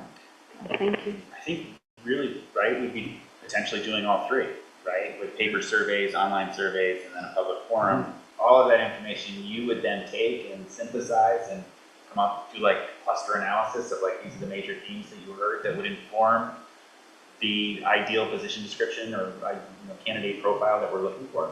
But we're also talking about doing this Sorry, go ahead. at the, really pretty fast, because at the front end of things, by what people have been talking about, because I'm thinking about if that's going to go into, if that's going to be an input for figuring out what the job announcement is going to look like and what our rubric for evaluating candidates is going to look like, then we need to be jumping on that pretty quickly. Because I'm also, as we talk about this, I'm also thinking about, well, what does our timeline look like overall? And here we are in the middle of July. We don't want this to go on forever. And I'm just picturing, well, are we going to be looking at final interviews at the same time that we're also putting together next year's budget? Which... Well, I have some thoughts on timeline, but you have a question? Oh, no, you go ahead. Okay. So timeline, so it's dependent upon some of the things that we're talking about, but say those get addressed, right? So I'm going to pick a date and then say from that date. So the date we're ready to go live with the position profile, right, the recruitment profile, you probably have about a 3 to 4 week window of application submissions. After that, yep. Correct, yep. And so say that's a month. And so you're 30 days from whenever we can agree upon what that looks like to go live with. And then that next 30-day stretch, and it doesn't need to take 30 days, within that next 30-day window, you would be looking to schedule those first round interviews. I mean, that could be as early as a couple of weeks after. Again, depends on kind of what that screening process that you desire, what you want it to look like, how timely you all can be with the feedback of what you want your feedback to look like. So I'd say conservatively, I think in that 30-day window is certainly possible. And then you're looking at, okay, say you interview 5 to 8 people or whatever, then you narrow that down to 2, 3, or 4, whatever that looks like. That can be in that next probably 15 to 20-day window after that second 30-day window. So you're getting close to that kind of 90-day period. And then you're looking at selection after that, right? So it's coalescing around a candidate shortly thereafter, which is another probably couple of weeks after that. So that's generally what it would look like. I mean, I tried to sketch a few things out with some actual dates, just as some what-if situations. Today, the 15th, the intake process has started, the survey. I'll be looking at the job description. We have these questions on process points and public involvement. So the big one would be that public involvement. So the easier part would be I could probably very quickly start working with the communications office to put together a paper, web-based, as you said, and kind of e-digital survey-based instrument to at least commence that process for the public component. You could be outward about that probably next week, I would imagine, just as a what-if situation. And then maybe look to schedule that public engagement session. I have to look at my personal schedule to be able to align with what you would like. And I mean, it doesn't even need to be an actual council meeting, so you don't need to worry about warrant and public notices. I think it would just be putting something out there that this is going to be taking place, and you'd have to be okay with whatever structure we would agree with in terms of what that's going to look like. And then And then again, shortly thereafter is like coming up with, I'll be working on this concurrently, basically keep framing some things together. So for example, a recruitment profile is not just ideal characteristics of a city manager. It's also what about the city community? So what about the form of government? What about the organizational chart? What about the budget size? What about the departmental makeup? Current challenges, intergovernmental partners. There was a capital plan discussion here earlier that I saw the tail end of it. There's maybe some comments about capital planning. The city plan was just adopted, I think, a couple weeks ago. References to that. So it'll be a lot of stuff that really we don't need to wait on, really. That's going to be demographic, data that is reflective of what the city's all about. And then what we'd be waiting on would be your inputs, the staff department head inputs, and the public inputs on those ideal characteristics. One of the things, looking at some of the practical questions you're raising, one of the things that I think seems like kind of a fundamental question is whether we're planning on a full council involvement or some subset being a hiring committee. And my feel is that, this is a big deal, that I think everyone's going to want to be fully involved from the beginning. But we'll see. People can shake their heads if they think I'm totally wrong about it, but I don't think I am. So I think we can proceed with that as an assumption. All right, that's helpful. What about I think we're good. Are we good on the public? Oh, sorry. Oh, so I just was working on very quickly some numbers.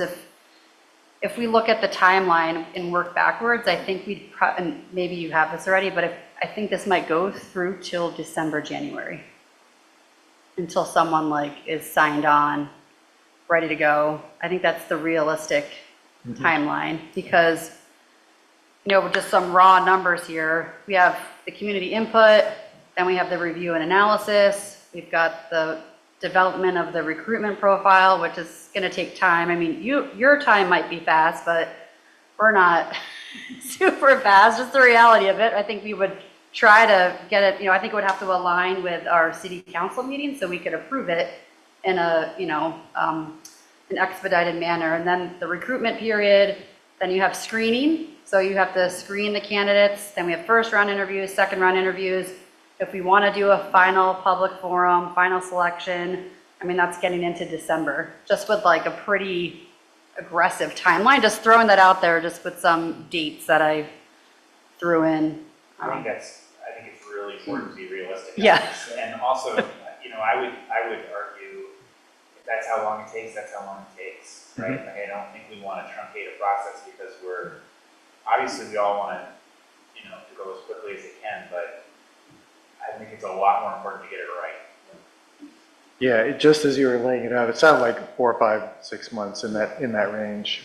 6 might be a little longer. Yeah, if you're talking the tail end is what level of public involvement, do you want, how quickly can you meet up to make a decision, right, as a council? The extension of an offer, a conditional offer, subject to the final background checks, which can take a little time. The notice period that the individual may need to provide the current employer, depending on the situation, is not going to be 2 weeks. If it's an external party, it's going to be longer than that. So you have that to account for as well. Jim. I think Wait a minute, Palin. To this question. Palin, could you hold off a minute? Jim had his hand up and he hasn't had a chance. Yeah. Okay, thank you. You're welcome.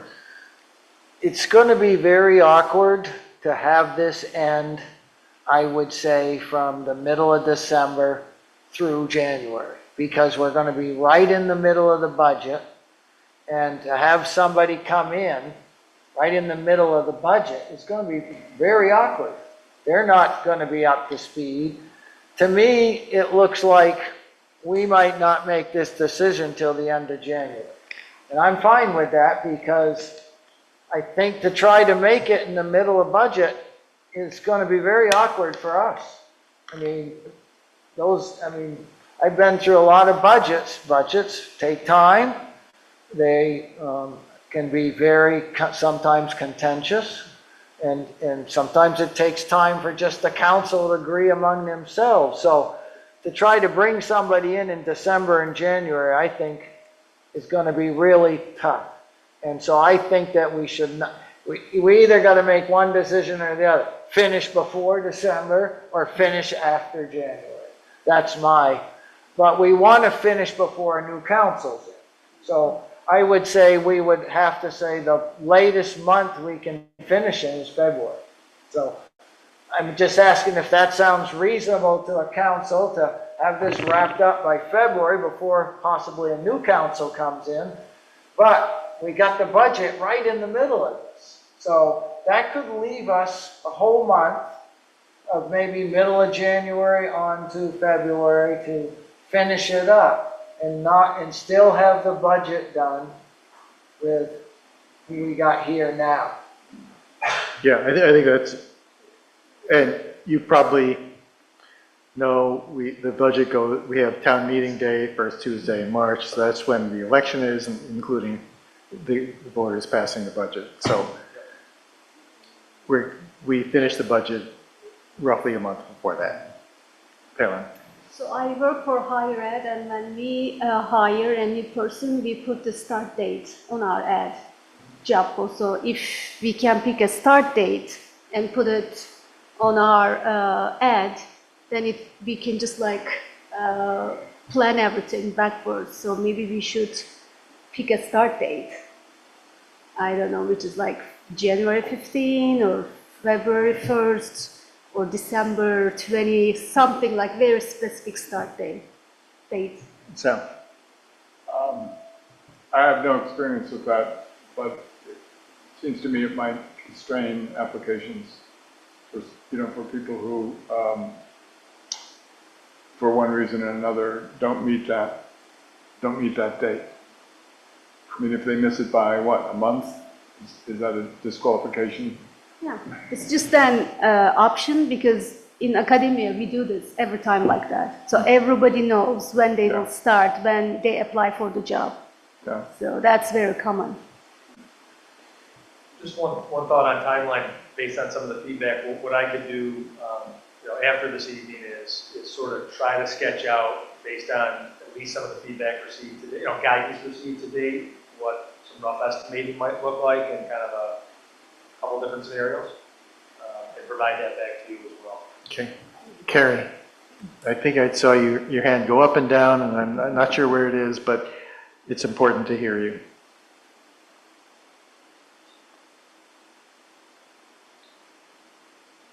Oh. Okay, well, we'll come back to Carrie whenever you're available. Adrian. I'll just, if we're going to do a public forum, I just want to make sure that pre and during, I don't know, like the pre-public forum, that's going to be like all hands on deck, right? So I feel like that's going to be a very quick turnaround. We want to get the information as quick as possible, and I want to make sure we have a plan to disseminate the information. Mark's here using NeighborNet, like maybe we can have people just go out and get into the community as quickly as possible, get the word out. But I really want to have a very strong plan as to what our avenues of communication are going to be. I think we have a lot of tools in our toolbox to get the word out there, but I want to make sure that we're very strategic, that we have a plan, who's doing what. Even if we have like a 1 or 2 week turnaround time for the neighborhood, the community to fill out a form, I think it's going to have to be a very, very strong push from us to get out there and make sure people know what's there, complete it, because I think that's the biggest feedback that I've gotten is that our community wants to provide input, and this is our time. Like this will be it, and we'll have to be very focused and very, thoughtful of how we do that. So if that is the way we go, I want to make sure before we do that, we have a plan on who's doing what those avenues are, and all the tools that we have before we do it. Go ahead. I was just gonna say, like, even before you were just talking about this idea of like, coming out of this meeting, you could go back, sketch out the timeline, but like, again, what I would just really love to see is maybe it's scenarios or just a single proposal of like, this is, I heard this, like, this is the proposal of the structure for this search, with the timeline. So again, like, just things like, it's full council involvement, it's not a subcommittee, right? Like, I do still have a question about advisory committee, a community advisory committee, that includes staff, right? Like, I think, we talked about a lot of different forms of input, but I also think it's important for there to be dialogue from people who outside of the council that are providing input. So anyway, I would just really love to see, like, you come back to us with, like, based on our conversation, here's the proposed search process that I'm recommending for you folks. Yep. We can tweak it, but just having it written down, and then to your point, Adrian, like, oh, I see here that we're going to be doing this public forum on whatever this date is. We can, like, you can work with Evelyn or whatever. We can really come up with that communications plan around those specific items. But I think the more we just document it and have clarity around it, the more efficient it will be. So, Ian, one of the questions that, you've done this a lot of times, we've never done it, nobody here has ever done it anyway. Thinking in terms of what the end of the process looks like, it sounded as though you were envisioning that at the very end, we would maybe bring in one person to be to do some kind of public forum involvement thing. Are you thinking that it's one, or are you thinking we get multiple candidates at the end of the process? I would envision it's multiple, and if I misspoke there, I would not have envisioned, probably just one. Okay. More than one. Good, that makes sense. For those kind of true finalists, we're wanting to make a decision from whatever this group looks like, whether it's 2 or 3 or 4. And then at that point in time, though, yes, making a decision on one of them, and then sort of behind the scenes after that, if you will, is like a conditional offer with conditioned on council approval, conditioned on a successful background check, and conditioned on successful negotiation of whatever the terms and conditions of employment are. Those are the 3 major ones you want to condition the offer on. But no, bringing to the fold multiple people in a talent process. Jim. I would just like to say, when we do make up the survey, we obviously don't want it to be so long that people look at it and just toss it. Because, but maybe you can tell us what is the number of pages that, you find to be the most successful at that range. I guess probably shorter is better for the public one, just because everybody's got a lot of time commitments, a lot of things going on. So I can certainly take a stab at something that's robust, but not super long. Yeah, because I do think there's a lot of people, well, I might want to do this, but geez, it's 9 pages. And I got 3 kids running around and my job's calling me all the time. Yeah. And so anyway, keep that in mind. All right? Yeah, duly noted. So what I'm hearing is a homework on my end. It would be kind of just sketching out a search structure based on what we talked about today, which will include maybe some rough timeframes, what the communication plan would look like, the public engagement, all the other various sections that we already talked about. And then if I look at my notes again, really just any lingering questions that would remain that I would need input on. And again, I don't want to give off a false impression that we're just waiting, because some things can get going on and they have commenced already. So we're getting the ball rolling in terms of framing out this thing. You've probably met Evelyn face to face already, I actually right? have not, no. Okay, she's right there. She's all right. Evelyn's our communications director. It seems like you'll be getting to know her pretty well. Yes.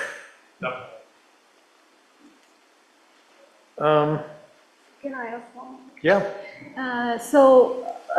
I think all of us want to have some kind of community group, like advisory board or something, to help us during the search process. Can we just come up other names for that? Because I think introducing the idea is very important. So I just want to highlight that community concept in it. So like what other options? I'm not expecting you answering right now. Like, yes, we can use advisory board or advisory group. What else we can use, like, which involves community and the community engagement? I think it is important to highlight that angle. Yes, right now, to be honest, I have that highlighted as a lingering question, because I don't know if I've got consensus from everybody here on what that would look like, and sort of like the structure of it. So certainly talk about that now, or I can include it as a lingering question for further input. I'm going to call on Carrie now because. Yeah, thank you. Thank you, Ian, for coming in. I really appreciate you being there in person. Sorry, I can't be there in person. I've already met you on Zoom, but at one point, some day I'll meet you in person. I just wanted to kind of follow up on that idea of community engagement and what the structure of it will be. And that, because I think I heard you talking about some pros and cons to having an advisory board or a separate committee from the community. And so I guess I just want to reiterate that I'm not sold on what the exact structure of that will be. And I'm hoping for recommendations from you. And maybe you'll have questions for us that will help kind of clarify what we think we want and what we need. And that might help you decide what that structure will be. And I do think, obviously that needs to happen quickly, but I don't think that can happen right now, tonight. One more thing, very short. So I am visioning that group will work with the council, not two separate groups. So I don't know if it will help the structure. Okay. So it is important we are, as a bigger group, I know the city council will do the decision, the final decision, but I feel like that community group shouldn't doing everything separately. I think we should be doing things together. But again, like, it's just an idea. I don't know if in the practice it will work or not. Also, just real quick on that, have you ever seen scenarios in which there are other city managers, other city managers in the state or location who would participate in such an advisory committee, who maybe can't imagine that any of them wouldn't be interested in applying for this job, but like if they weren't, participating. I have seen that. I wouldn't say it's ultra common, but I have seen it. Yeah, I in fact have been one of those participating managers many years ago at an interview screening committee for a position. So they wanted to involve other people who were not interested applicants. I was one of those people. So I've seen it happen, but it's not ultra common. Yeah, I think I'm kind of where Carrie is, that we're talking about a lot of community involvement by, bringing people together at the very beginning of the process to talk about structuring it and how things, what we're looking for, and bring people together at the end to meet with the candidates, to give every opinion that they have about the candidates, how practical it is and how necessary it is to have a committee of the public working side by side with the council right along. I'm not saying I don't think it'll work. I think I can be convinced, but I'm not there yet. And I don't know what other people think. I think it was a good suggestion relative to, maybe I could take a stab at thinking about that a little bit, contemplate it, and get back to you on maybe some structural suggestions on what that would look like, to your point.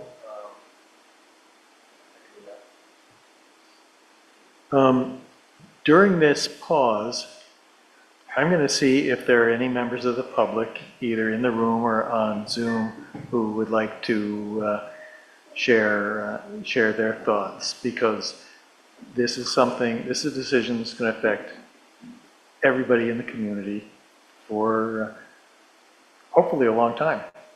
Hopefully we get someone who wants to be here and we want them to stay, and so they won't be here for 2 years. They'll be here for longer than that.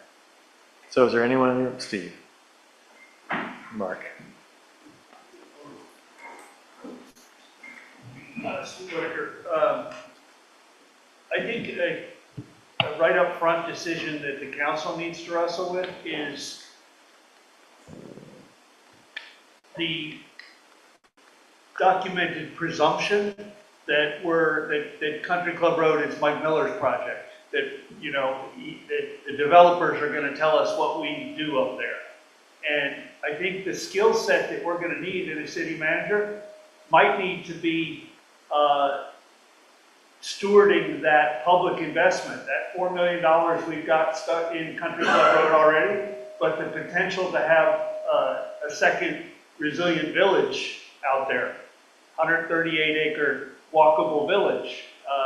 That's going to take some experience in weaving together the ambition of house building with the other needs that might need to coexist there.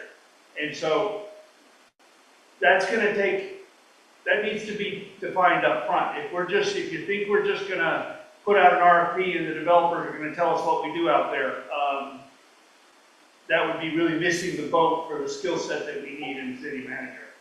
So a couple of the other criteria would be, what kind of regional collaborative experience are we looking for? Because the shape of the direction of the scale of our problems many of them are regional, and we don't have a good track record. Look at what we did with the Public Safety Authority.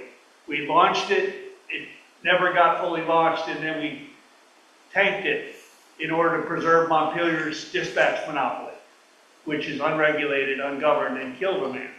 So we really need to seek out the skills that are going to know how to work with the surrounding towns and build kind of a regional collaborative governance, even though we're still having our own identity. Experience in dealing with massive infrastructure deficits. I watched the earlier CIP program. We're just scratching the surface. Steady state is not what we need. We've got decades of mismanagement and decades of deficit that need to be addressed in a more accelerated manner. Rebuilding trust and engagement. We've got so many people who don't trust council. It's not worth their time to speak up, and they'll watch, they'll grumble, they'll say it's not worth coming and talking. And I encourage them to talk, but I can't convince them because the confidence isn't there that you're listening, and for obvious reasons. The courage to call staff. We've got some deadwood that we need to, deal with, no matter what the mayor says, and we're not going to be able to afford. So local. Thanks, Steve. Affordability. Oh, the role of nonprofits. Okay. How we've outsourced government to. Thank you, Steve. Yeah. We'll hear from you. Well, we're looking for public involvement. Mark. Thank you. Mark Quinn, I live at Ridge Street. First, you said this is probably the most important thing the council will do. I take probably out of that, this absolutely is the most important decision that this council will make, in my opinion. Just to speak about the process itself, I do think that the question of how do we find people for an advisory council, if we're sending out a survey, I think that people can self-identify as being interested in that, and we would then from there have a pool of potential candidates for folks to evaluate. I think that that advisory council needs to include, obviously, residents of the town. I think past city councilors, past staff are an important ingredient in that, because we're in a unique situation where the previous manager was with us for 30 years. For most of us, many people have lived through that, and many people have important insight to bring to what we need to see differently or the same in the next manager. I do think that it's important that in terms of the timeline, I'm not sure that it's essential to hold community-wide forum before posting the job description. I think the job description is probably, you probably already have a pretty good idea about that, what that is. But then, how are we going to evaluate people based on that, and what are the community priorities, are the types of things that we might look forward to that. In addition to that, whittling down from the people that participate in that, who might be good candidates to sit on advisory committee.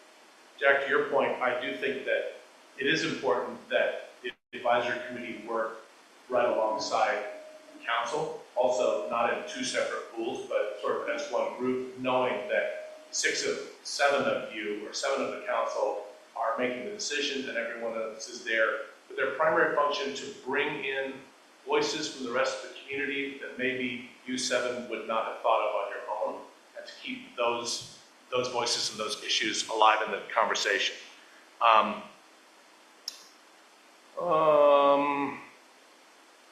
I very much appreciate the Sal's comment about finding the people that aren't the loudmouths in town, like myself, who always raise their hand and always have something to say. I think that there are important voices out there that are often very quiet, that are important to find. And to that, you've mentioned several items about inclusion. I think that, thank you for that. I think that's super, super important. Some of the questions I would have, you mentioned that you already have identified potential folks from within your network. How do we make sure that this is a nationwide search that is reaching well beyond your network, all of our networks here, outside of our state, to try to attract all the best candidates we possibly can? What in the process is there that counters our natural internal biases? And sorry, anyway, that's it. Thank you for your time. You'll be back, I know. Yeah, Thanks, Mark. Is there anyone on Zoom who's got some input at this point?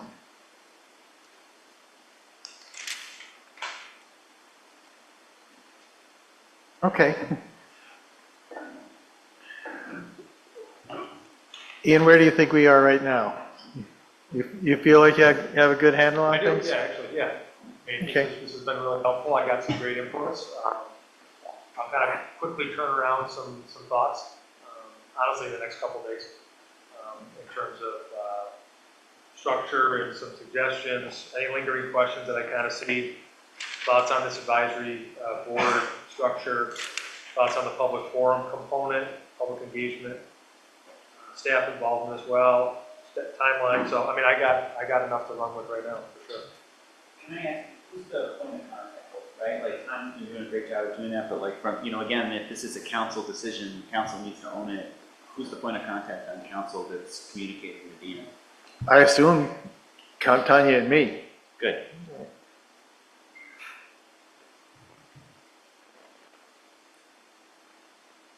Any other questions for me?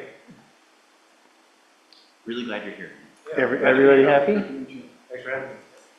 Okay. Okay. You know how to get a hold of me. So Are you I'll be in touch. driving back tonight? No, I'll stay over. Oh, good. Yeah. Thank you for contributing to our Yes, local action. yes. I got to contribute to the text. Okay, thanks a lot. Happy to do that as well. Yep. Thank you. Thank you. All right, well, that was a lot.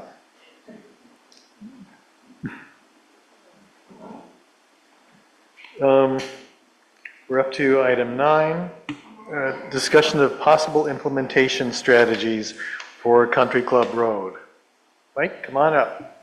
Good evening. Thank you, Mr. Mayor. Thank you, Council. Mike Miller, Planning Director for the city. So we're not making any decisions tonight. So this is really an update and a preview. I gave you a little bit of a preview last week, and we're in a period of learning, and so there was a little bit of a question, should just push this, but it seems to make sense to have the conversation with you in case you have questions, because what I'm doing right now is a lot of data gathering with the state to be able to answer the questions that we need to, you guys can make a decision on how we want to, if we want to, adjust our process on Country Club Road.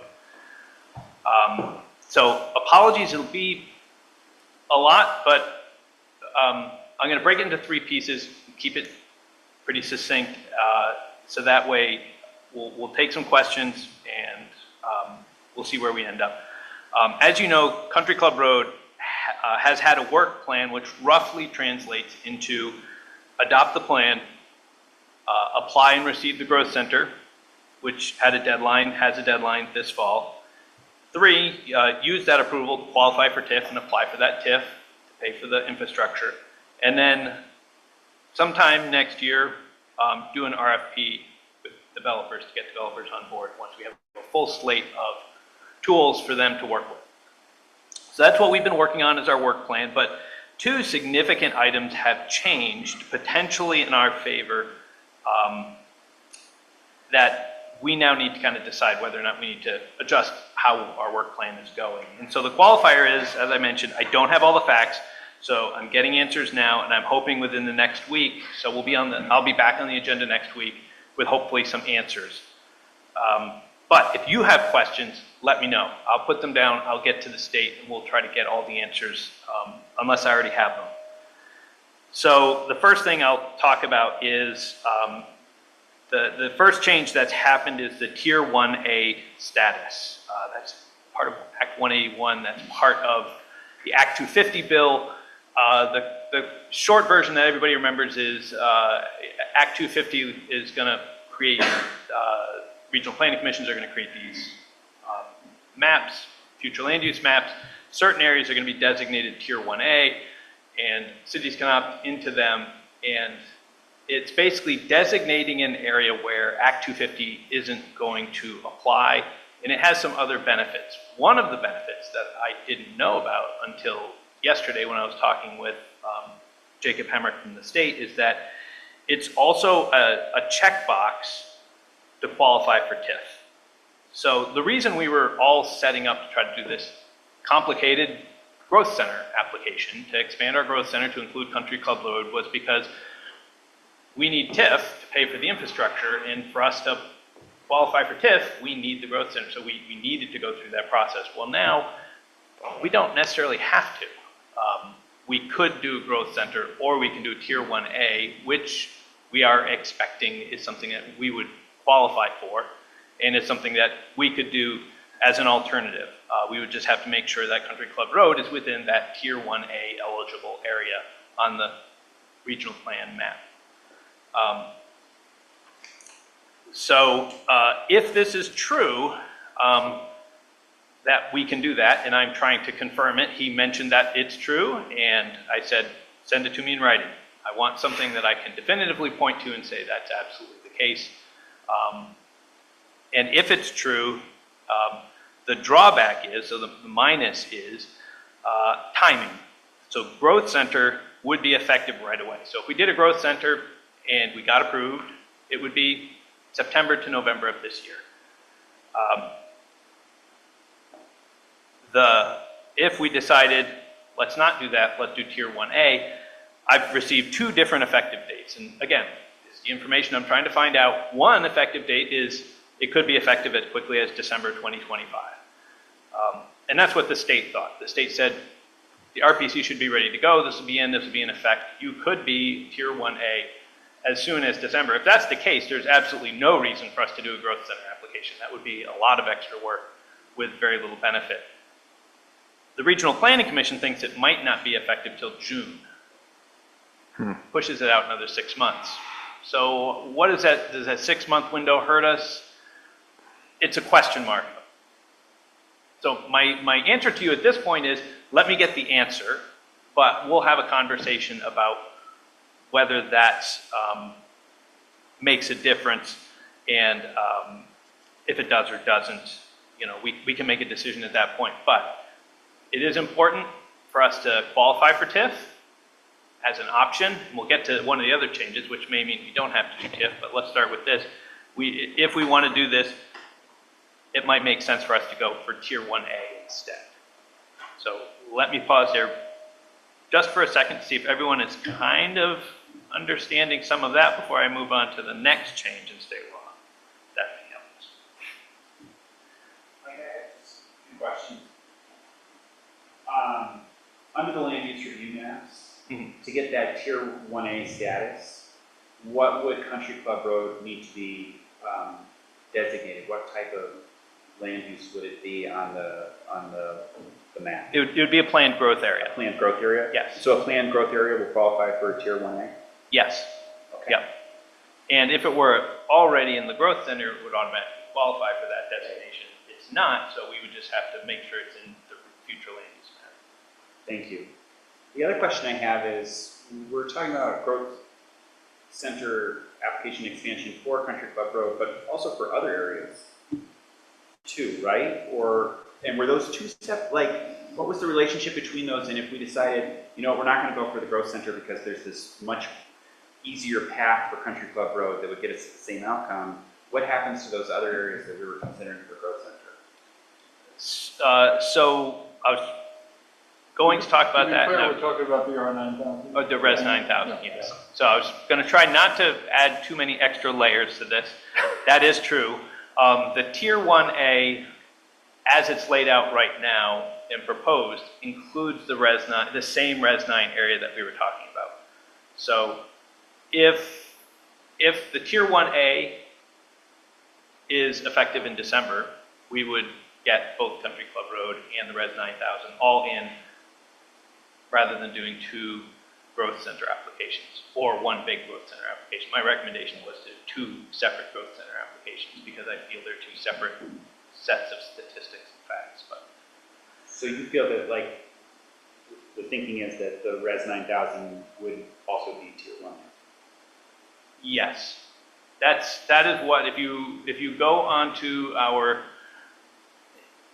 city plan and look at the future land use map, yeah, you'll see the areas that have been laid out as planned growth areas. So it's in the city plan already laid out.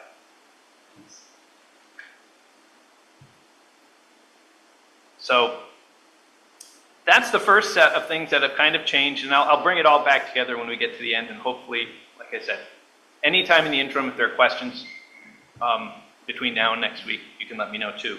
The second big change that you've probably heard in the newspapers is this discussion about a new program called CHIP, Community Housing Infrastructure Program, I think.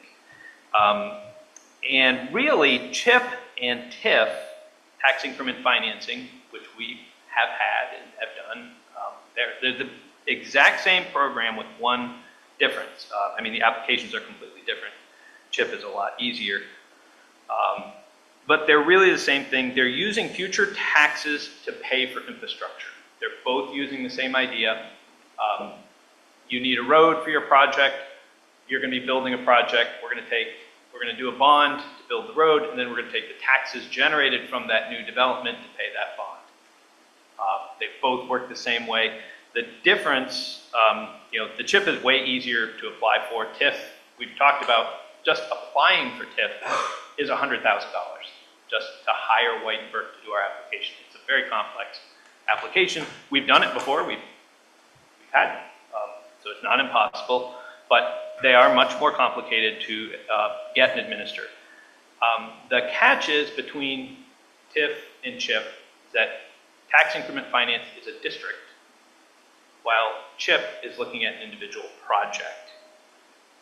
So why does that matter for us? We want housing at Country Club Road, and we want housing at Sabins Pasture. So with a TIF, we can make a district that covers both of those properties, and we can share the resources to make sure the infrastructure goes across. If one side or the other is developing at a slightly faster rate, we might be able to, and we want that secondary connection of that road. We need a secondary access for both projects.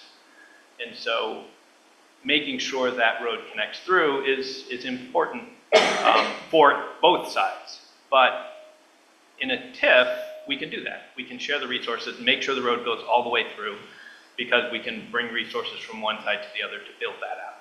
On a CHIP, the Sabins Pasture folks would be applying for their side, and we would be applying for our side. So we may get our side done faster or slower, and they may get their side faster and slower, but it may be a long time before the roads actually connect at the property lines. Because, yes. So that wouldn't be considered two CHIP applications by the city of Montpelier? There, If Sabins had, if the developer had one and we believe, this is one of the other questions that I have out to the state, is we know there's going to be likely two developers. The developer for our site is probably not going to be the developer for their site. It's going to probably be two separate developers. Can we have two developers under a single CHIP? That's a question for them that they're like, I hadn't even considered that. We're going to have to check with the folks and see what we can come up with. So it's another piece I'm going to try to get some answers to, but that's a second little bit of a wrinkle. But that's where the question comes up. If we do CHIP, a lot easier. Again, we're back to these things. Gosh, it'd be a lot easier just to do the CHIP. It's a faster, easier process, not as complicated as TIF, but I want to make sure we're going to end up with the best outcome on our Country Club Road project in the end. And that's what I want to make sure we don't short circuit ourselves and leave ourselves in a bad spot 3 years down the road saying, we can't add any more housing because we don't have a secondary access, even though we've got the infrastructure ready to go. We can't do that till we build a road through. Now we need to decide how I would rather have all the answers, make sure we can do it, or at least provide you all the information you need to make the educated decision that says, let's go with the easier way, or let's stick with the harder way because that's going to give us a better result.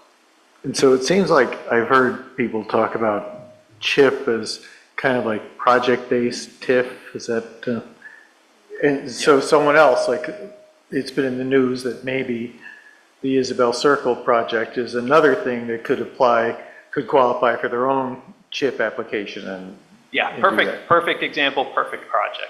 We tried, basically, we worked on, you all know, we came and worked to try to develop a development agreement policy. Development agreement policy and CHIP are pretty much the same, very similar things. It's a project-based TIF. They just will have the advantage now, if Isabel Circle goes for CHIP, is they also have access to the education funds, which we couldn't provide them. So that helps them with their bottom line a little better than our bottom line will. Mike, can you talk too about the difference between a TIF district and a CHIP is, right, the developer can apply for the tax increment. And I guess I'm curious about like the risk profile for the municipality for both of those, right? So like if we did a TIF district and the increment didn't cover the debt service, that's on us. As opposed to, the Isabel Circle example, if the developers choose to pursue a CHIP, right? Like there's no bonding, right? Because it's good question. I tried to get Jacob or somebody from the state to come. It was a little bit of short notice and they said they wouldn't be able to make it. They're going to try to make it coming up at some point, or to provide us with a much more detailed list of, here's a better fact sheet than we have produced so far. So that way there's better facts that we can make decisions based on.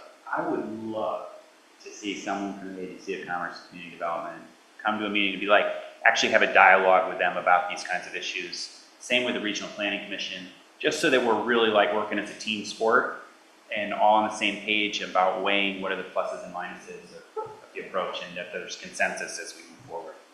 So I think the degree to which they're willing to come would be fantastic. Yeah, I am trying, and I did ask, and they said they would try to see if, if they can't make it for next time, I'll try to get them in August, because it really comes down to having the right answers for you guys, and I don't have all the answers to those questions. So the third piece, the last piece, this kind of brings a couple of the pieces together. The final consideration for that CHIP discussion, you can do the project-based TIF, or you can do the tax increment finance. It goes back to Ben's point, well, isn't it the developer that puts the application in? And the answer is, well, yes, either in conjunction with the city or on their own. So we've talked about having a TIF process where we do the growth center, we do the TIF.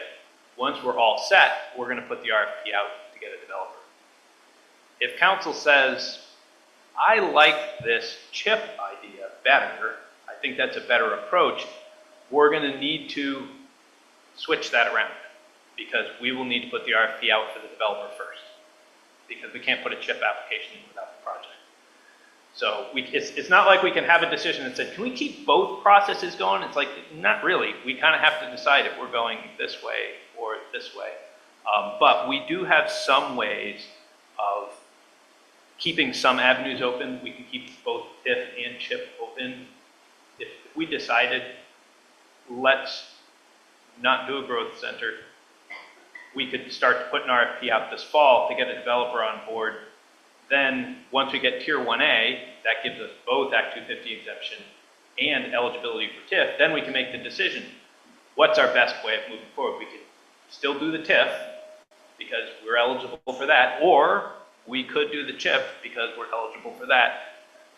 But it would require us making a change of our process, and that's your call, not my call. So, and we don't have to make that decision tonight. I'm really just putting that on the table as we need to think about this. If you have questions tonight, within the next week, that says something came to me last night, shoot it off to me because I probably don't have your answers. And I'm going to be going to the state over the next week to get more and more answers to more and more of the questions. So the more questions I have, the more prepared I can be to talk to Alex and Jacob and whoever else we can get a hold of. So, Mike, one of the things that maybe this is what they were thinking about when they decided to legislature decided to do CHIP, because I'm thinking way back to 5 or 6 or 7 years ago when we were doing the TIF district for the hotel and the parking garage downtown. What the people from White and Burke told us was, don't do a TIF just because you just hope something's going to happen. You do a TIF if you've already got your plan to do something. And so this seems like having CHIP have the developer be the applicant is a different way to embody that principle, that you're not going to make that investment, you're not going to do that until you know that you will be called on, but not yet. We'll do that as part of making sure there's something real that is going to be paid for by this. yeah, and I think it also helped some of the issues we had with for people who remember our TIF district, it was like an octopus that stretched because we wanted to make sure we included Sabins Pasture to make sure that they would have access to the TIF. We wanted to make sure it extended all the way to the hotel and parking garage project. And then it wasn't allowed to touch certain other areas because of the rules of the BEPC board. And so it ended up with this weird configured, but what would have been best for everybody would have been able to say, we'll have a TIF district for the hotel project, a TIF district for Sabins Pasture. And it would have been much easier and cleaner, and we wouldn't have had to have as many problems. But that wasn't, you're not allowed to have 2 TIF districts, you're only allowed to have 1. And we worked with the rules we had. So, the number of TIFs, state TIFs, I mean, there was a state TIF and a municipal TIF, right? Is that a differentiation that they make with CHIP? And whether they do or don't, is there a limit on the number of CHIP applications or projects that can take place, just as there was a limit on the number of TIF districts? So my understanding, I know that there used to be a limit on the number of TIF districts, and there was a limit on how many could be in any single county, and so there are a few things. There are still eligible ones out there, so we're not worrying about missing out on any of the TIF ones. The CHIP, I believe they set a top thing. They basically have said the board has 2 billion. Yeah, that was the number that was in my head. They can do up to $2 billion worth of deferred increment. And so that's, I don't know how much that would take, but it sounds like an awful big number. Adrian. Thank you for all this. My head is going to explode a little bit. This is outside of my area of expertise. So I'm going to focus on what I know best. One of the, when we think about Country Club Road, and I know there's been, 3-4 years of planning, and there's a lot of, positives and negatives in our community around Country Club Road, Sabins Pasture. What are we doing with this? Sell it, keep it? I think we're keeping it because we're going to develop it. We're going to build houses up there. One of the things that, during our subcommittee meetings that we had for like 6 hours, trying to revamp that map and making it be more broad, I think that was good. But what makes me nervous is when we talk about, an RFP for a developer, because I don't think the council is on the same page as to what our vision is for the property. I think we have all very different ideas of what should be up there. And so that makes me a little nervous because we don't have a plan, right? We have very big blobs of like areas of development that, we can develop on. And so I've talked to Sandy, she's here tonight, and I just wanted to share with the council that her and her group of professionals have agreed to do like a visionary contest for that area. It will not at all interrupt our timeline. It has nothing to do with what we're doing, but I think it's important that I will support that because I'm a visionary. I want to see what our community has ideas for that property. And it's not just tiny homes. It could be a community of clusters. It could be the recreation facility. I'll just say what I don't want personally is apartment buildings that are 4 stories that are right there in the middle of our property. Maybe that is the winning, design that developers come in and say, this is what we want. But I think this is an opportunity to engage our community, to engage our youth. I would love, I talked to Sandy about this. Let's reach out to Montpelier High School, Spalding, U32. Let's get our youth involved and really see what they envision. This is their future. This is their property. This is where they might want to live. Let's work with the senior center. We know that there's folks that want to downsize. What do they want to live in? And really take the time to get the community input now, 3 years later, because I think it will reinvigorate the energy around this property. It will build excitement again. It'll have like a positive spin around what the possibilities are. What is the vision? What could we do? As you all know, I've consulted with Blue Zones, which is, healthy communities around the country. And I've seen firsthand what very good planning can be when it's walkable, it's bikeable, you have access to fresh fruit, you have medical facilities, you have childcare located within a walkable community. Is that what we want here in Montpelier as our next community that is the last flood-resistant land in our town? I think simultaneously with Mike's process, working through all these complicated applications, I think it's a really good time to revision what we want this community to look like. And it's not going to take city resources. Sandy and her group of professionals are willing to host this, facilitate it, have town meetings, do surveys, collect all the data and present it back to city council within the same timeline that Mike's proposing for either of these processes. I think would work very well. But I just don't want to leave it up to the developers to make the decision for us.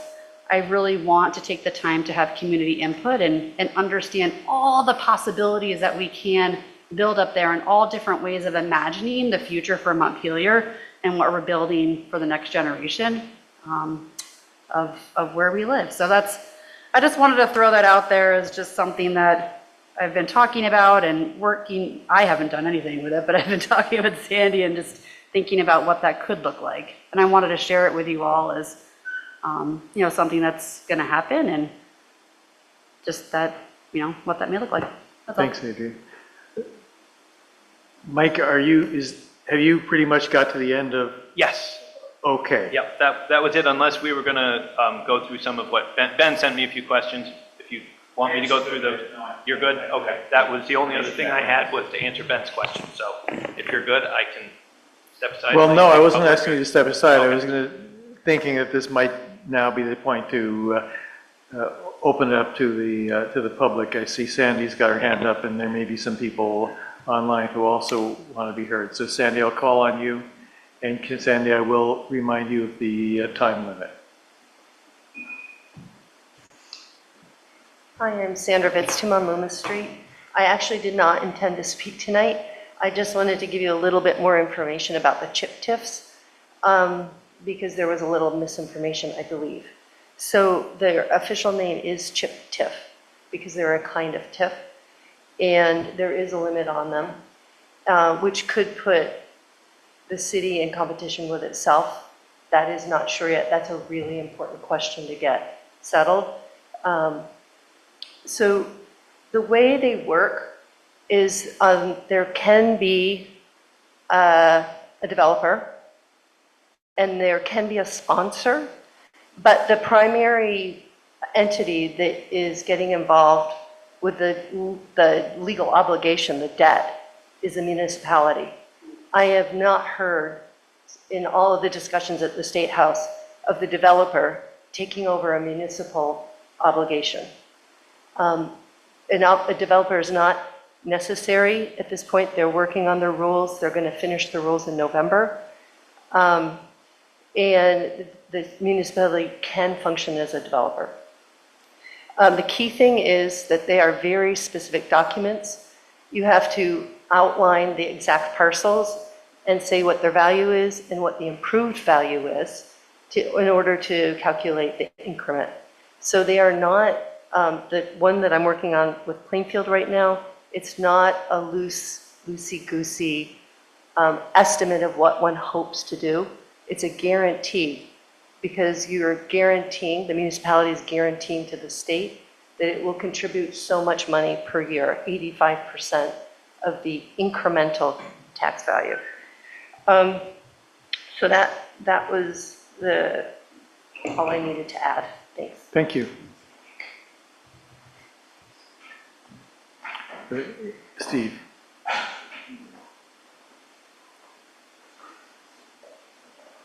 I'm sure I'll run out of time. What really caught me was that no benefits of the growth center. The benefits of the growth center are the strict planning requirements. We absolutely need a master plan if we're going to get what the community wants and needs up there. It cannot be left loosey-goosey. Tier 1A is not a slam dunk either. Our capacity to regulate these things and plan these things is not self-evident, and it's subject to review by the Land Use Review Board. So just because we have a zoning administrator and a planner doesn't mean that we're guaranteed Tier 1A exemption from Act 250. But I'm really troubled, and you should be too, that we have been barreling along trying to design or develop Country Club Road without caring about the traffic or the prime ag soils. Those are two fundamental pieces and protections of what has preserved Vermont for what it is today. And we can't ignore those. We can't just, I think that you're going to see the regional commission sober us a bit about the traffic and our surrounding towns. None of our surrounding towns got proper notice under our current city plan that you've just adopted is not going to hold up legally, because the planning commissioners of the abutting towns were not served a copy of, even in February, and a link to a website that wasn't even working back then doesn't constitute it, and nor did a return receipt come in, which is the requirement of law. So the number of corners that have been cut that have left us in this mess should really give all of y'all pause. The question is, how do we get out of it? And we need to, the CDBG, that August deadline you've been hearing about, the Community Development Block Grant Disaster Recovery, does have I think 3 million of it is set aside for planning. And if we emphasize the resilience potential of Country Club Road, we could get potentially, we could get state funding for a master plan that includes Country Club Road and even extends into Sabins. But we should absolutely, I think we're going to end up being able to develop Sabins or cooperate with a developer in Sabins and CHIP faster than we're going to get to do Country Club Road. And so we should probably apply as the city for for CDBG-DR money on behalf of both of those parcels. Whether or not they ever connect is another story, but this needs more time than 2 minutes. Thanks, Steve.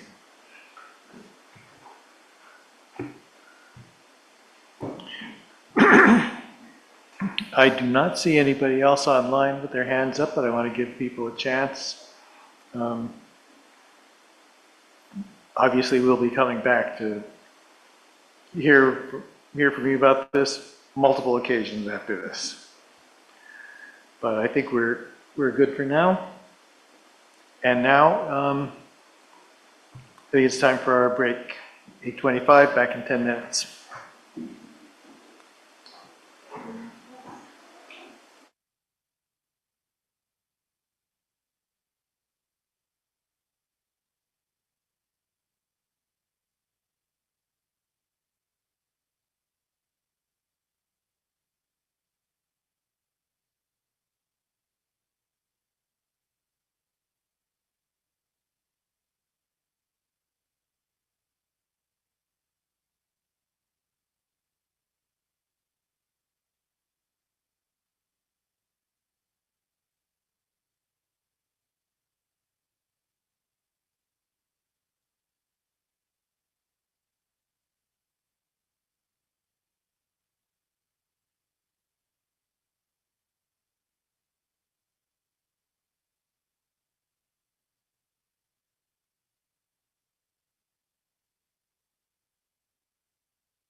We can go back into session. We don't have much left to do. We have executive session for a couple of items. So what I'll do is go through the reports, and Carrie had to leave the meeting, so once we're to the point of executive session, we can log off and give you a chance to break down your stuff. Meanwhile, we'll go into the room next door so that we're not interfering with each other. So, council reports. Starting on your end, Ben? I just want to say I really appreciate being here and looking forward to this sort of process. Feels good to have that kind of direction, and just really pleased to see that the application for 5 Home Farmway floodplain restoration project scored very highly and has been submitted on to FEMA, which I think is really great news. And then finally, just touring tomorrow, taking another look at touring the federal building, the GSA. I'm happy to report back what we see next. See if you can carry down any furniture with you.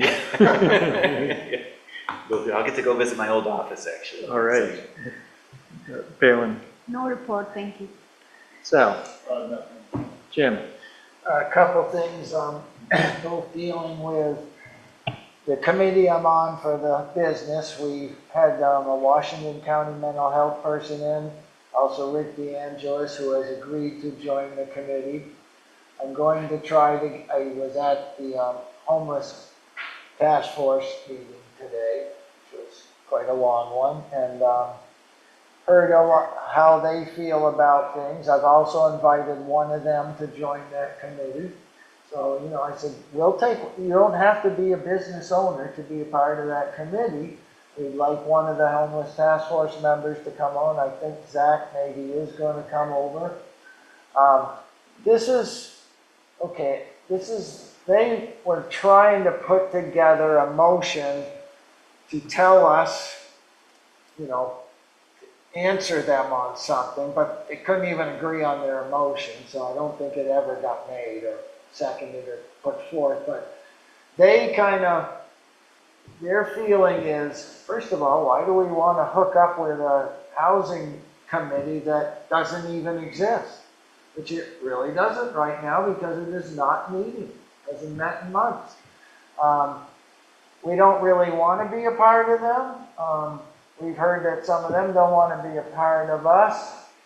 They want to be recognized as their own committee. I said, well, we're trying to thin down the committee, so that doesn't really thin it down. If you're all of a sudden from a task force to a committee, I said, my recommendation to them personally was, I think they ought to join a regional, because this is a regional thing.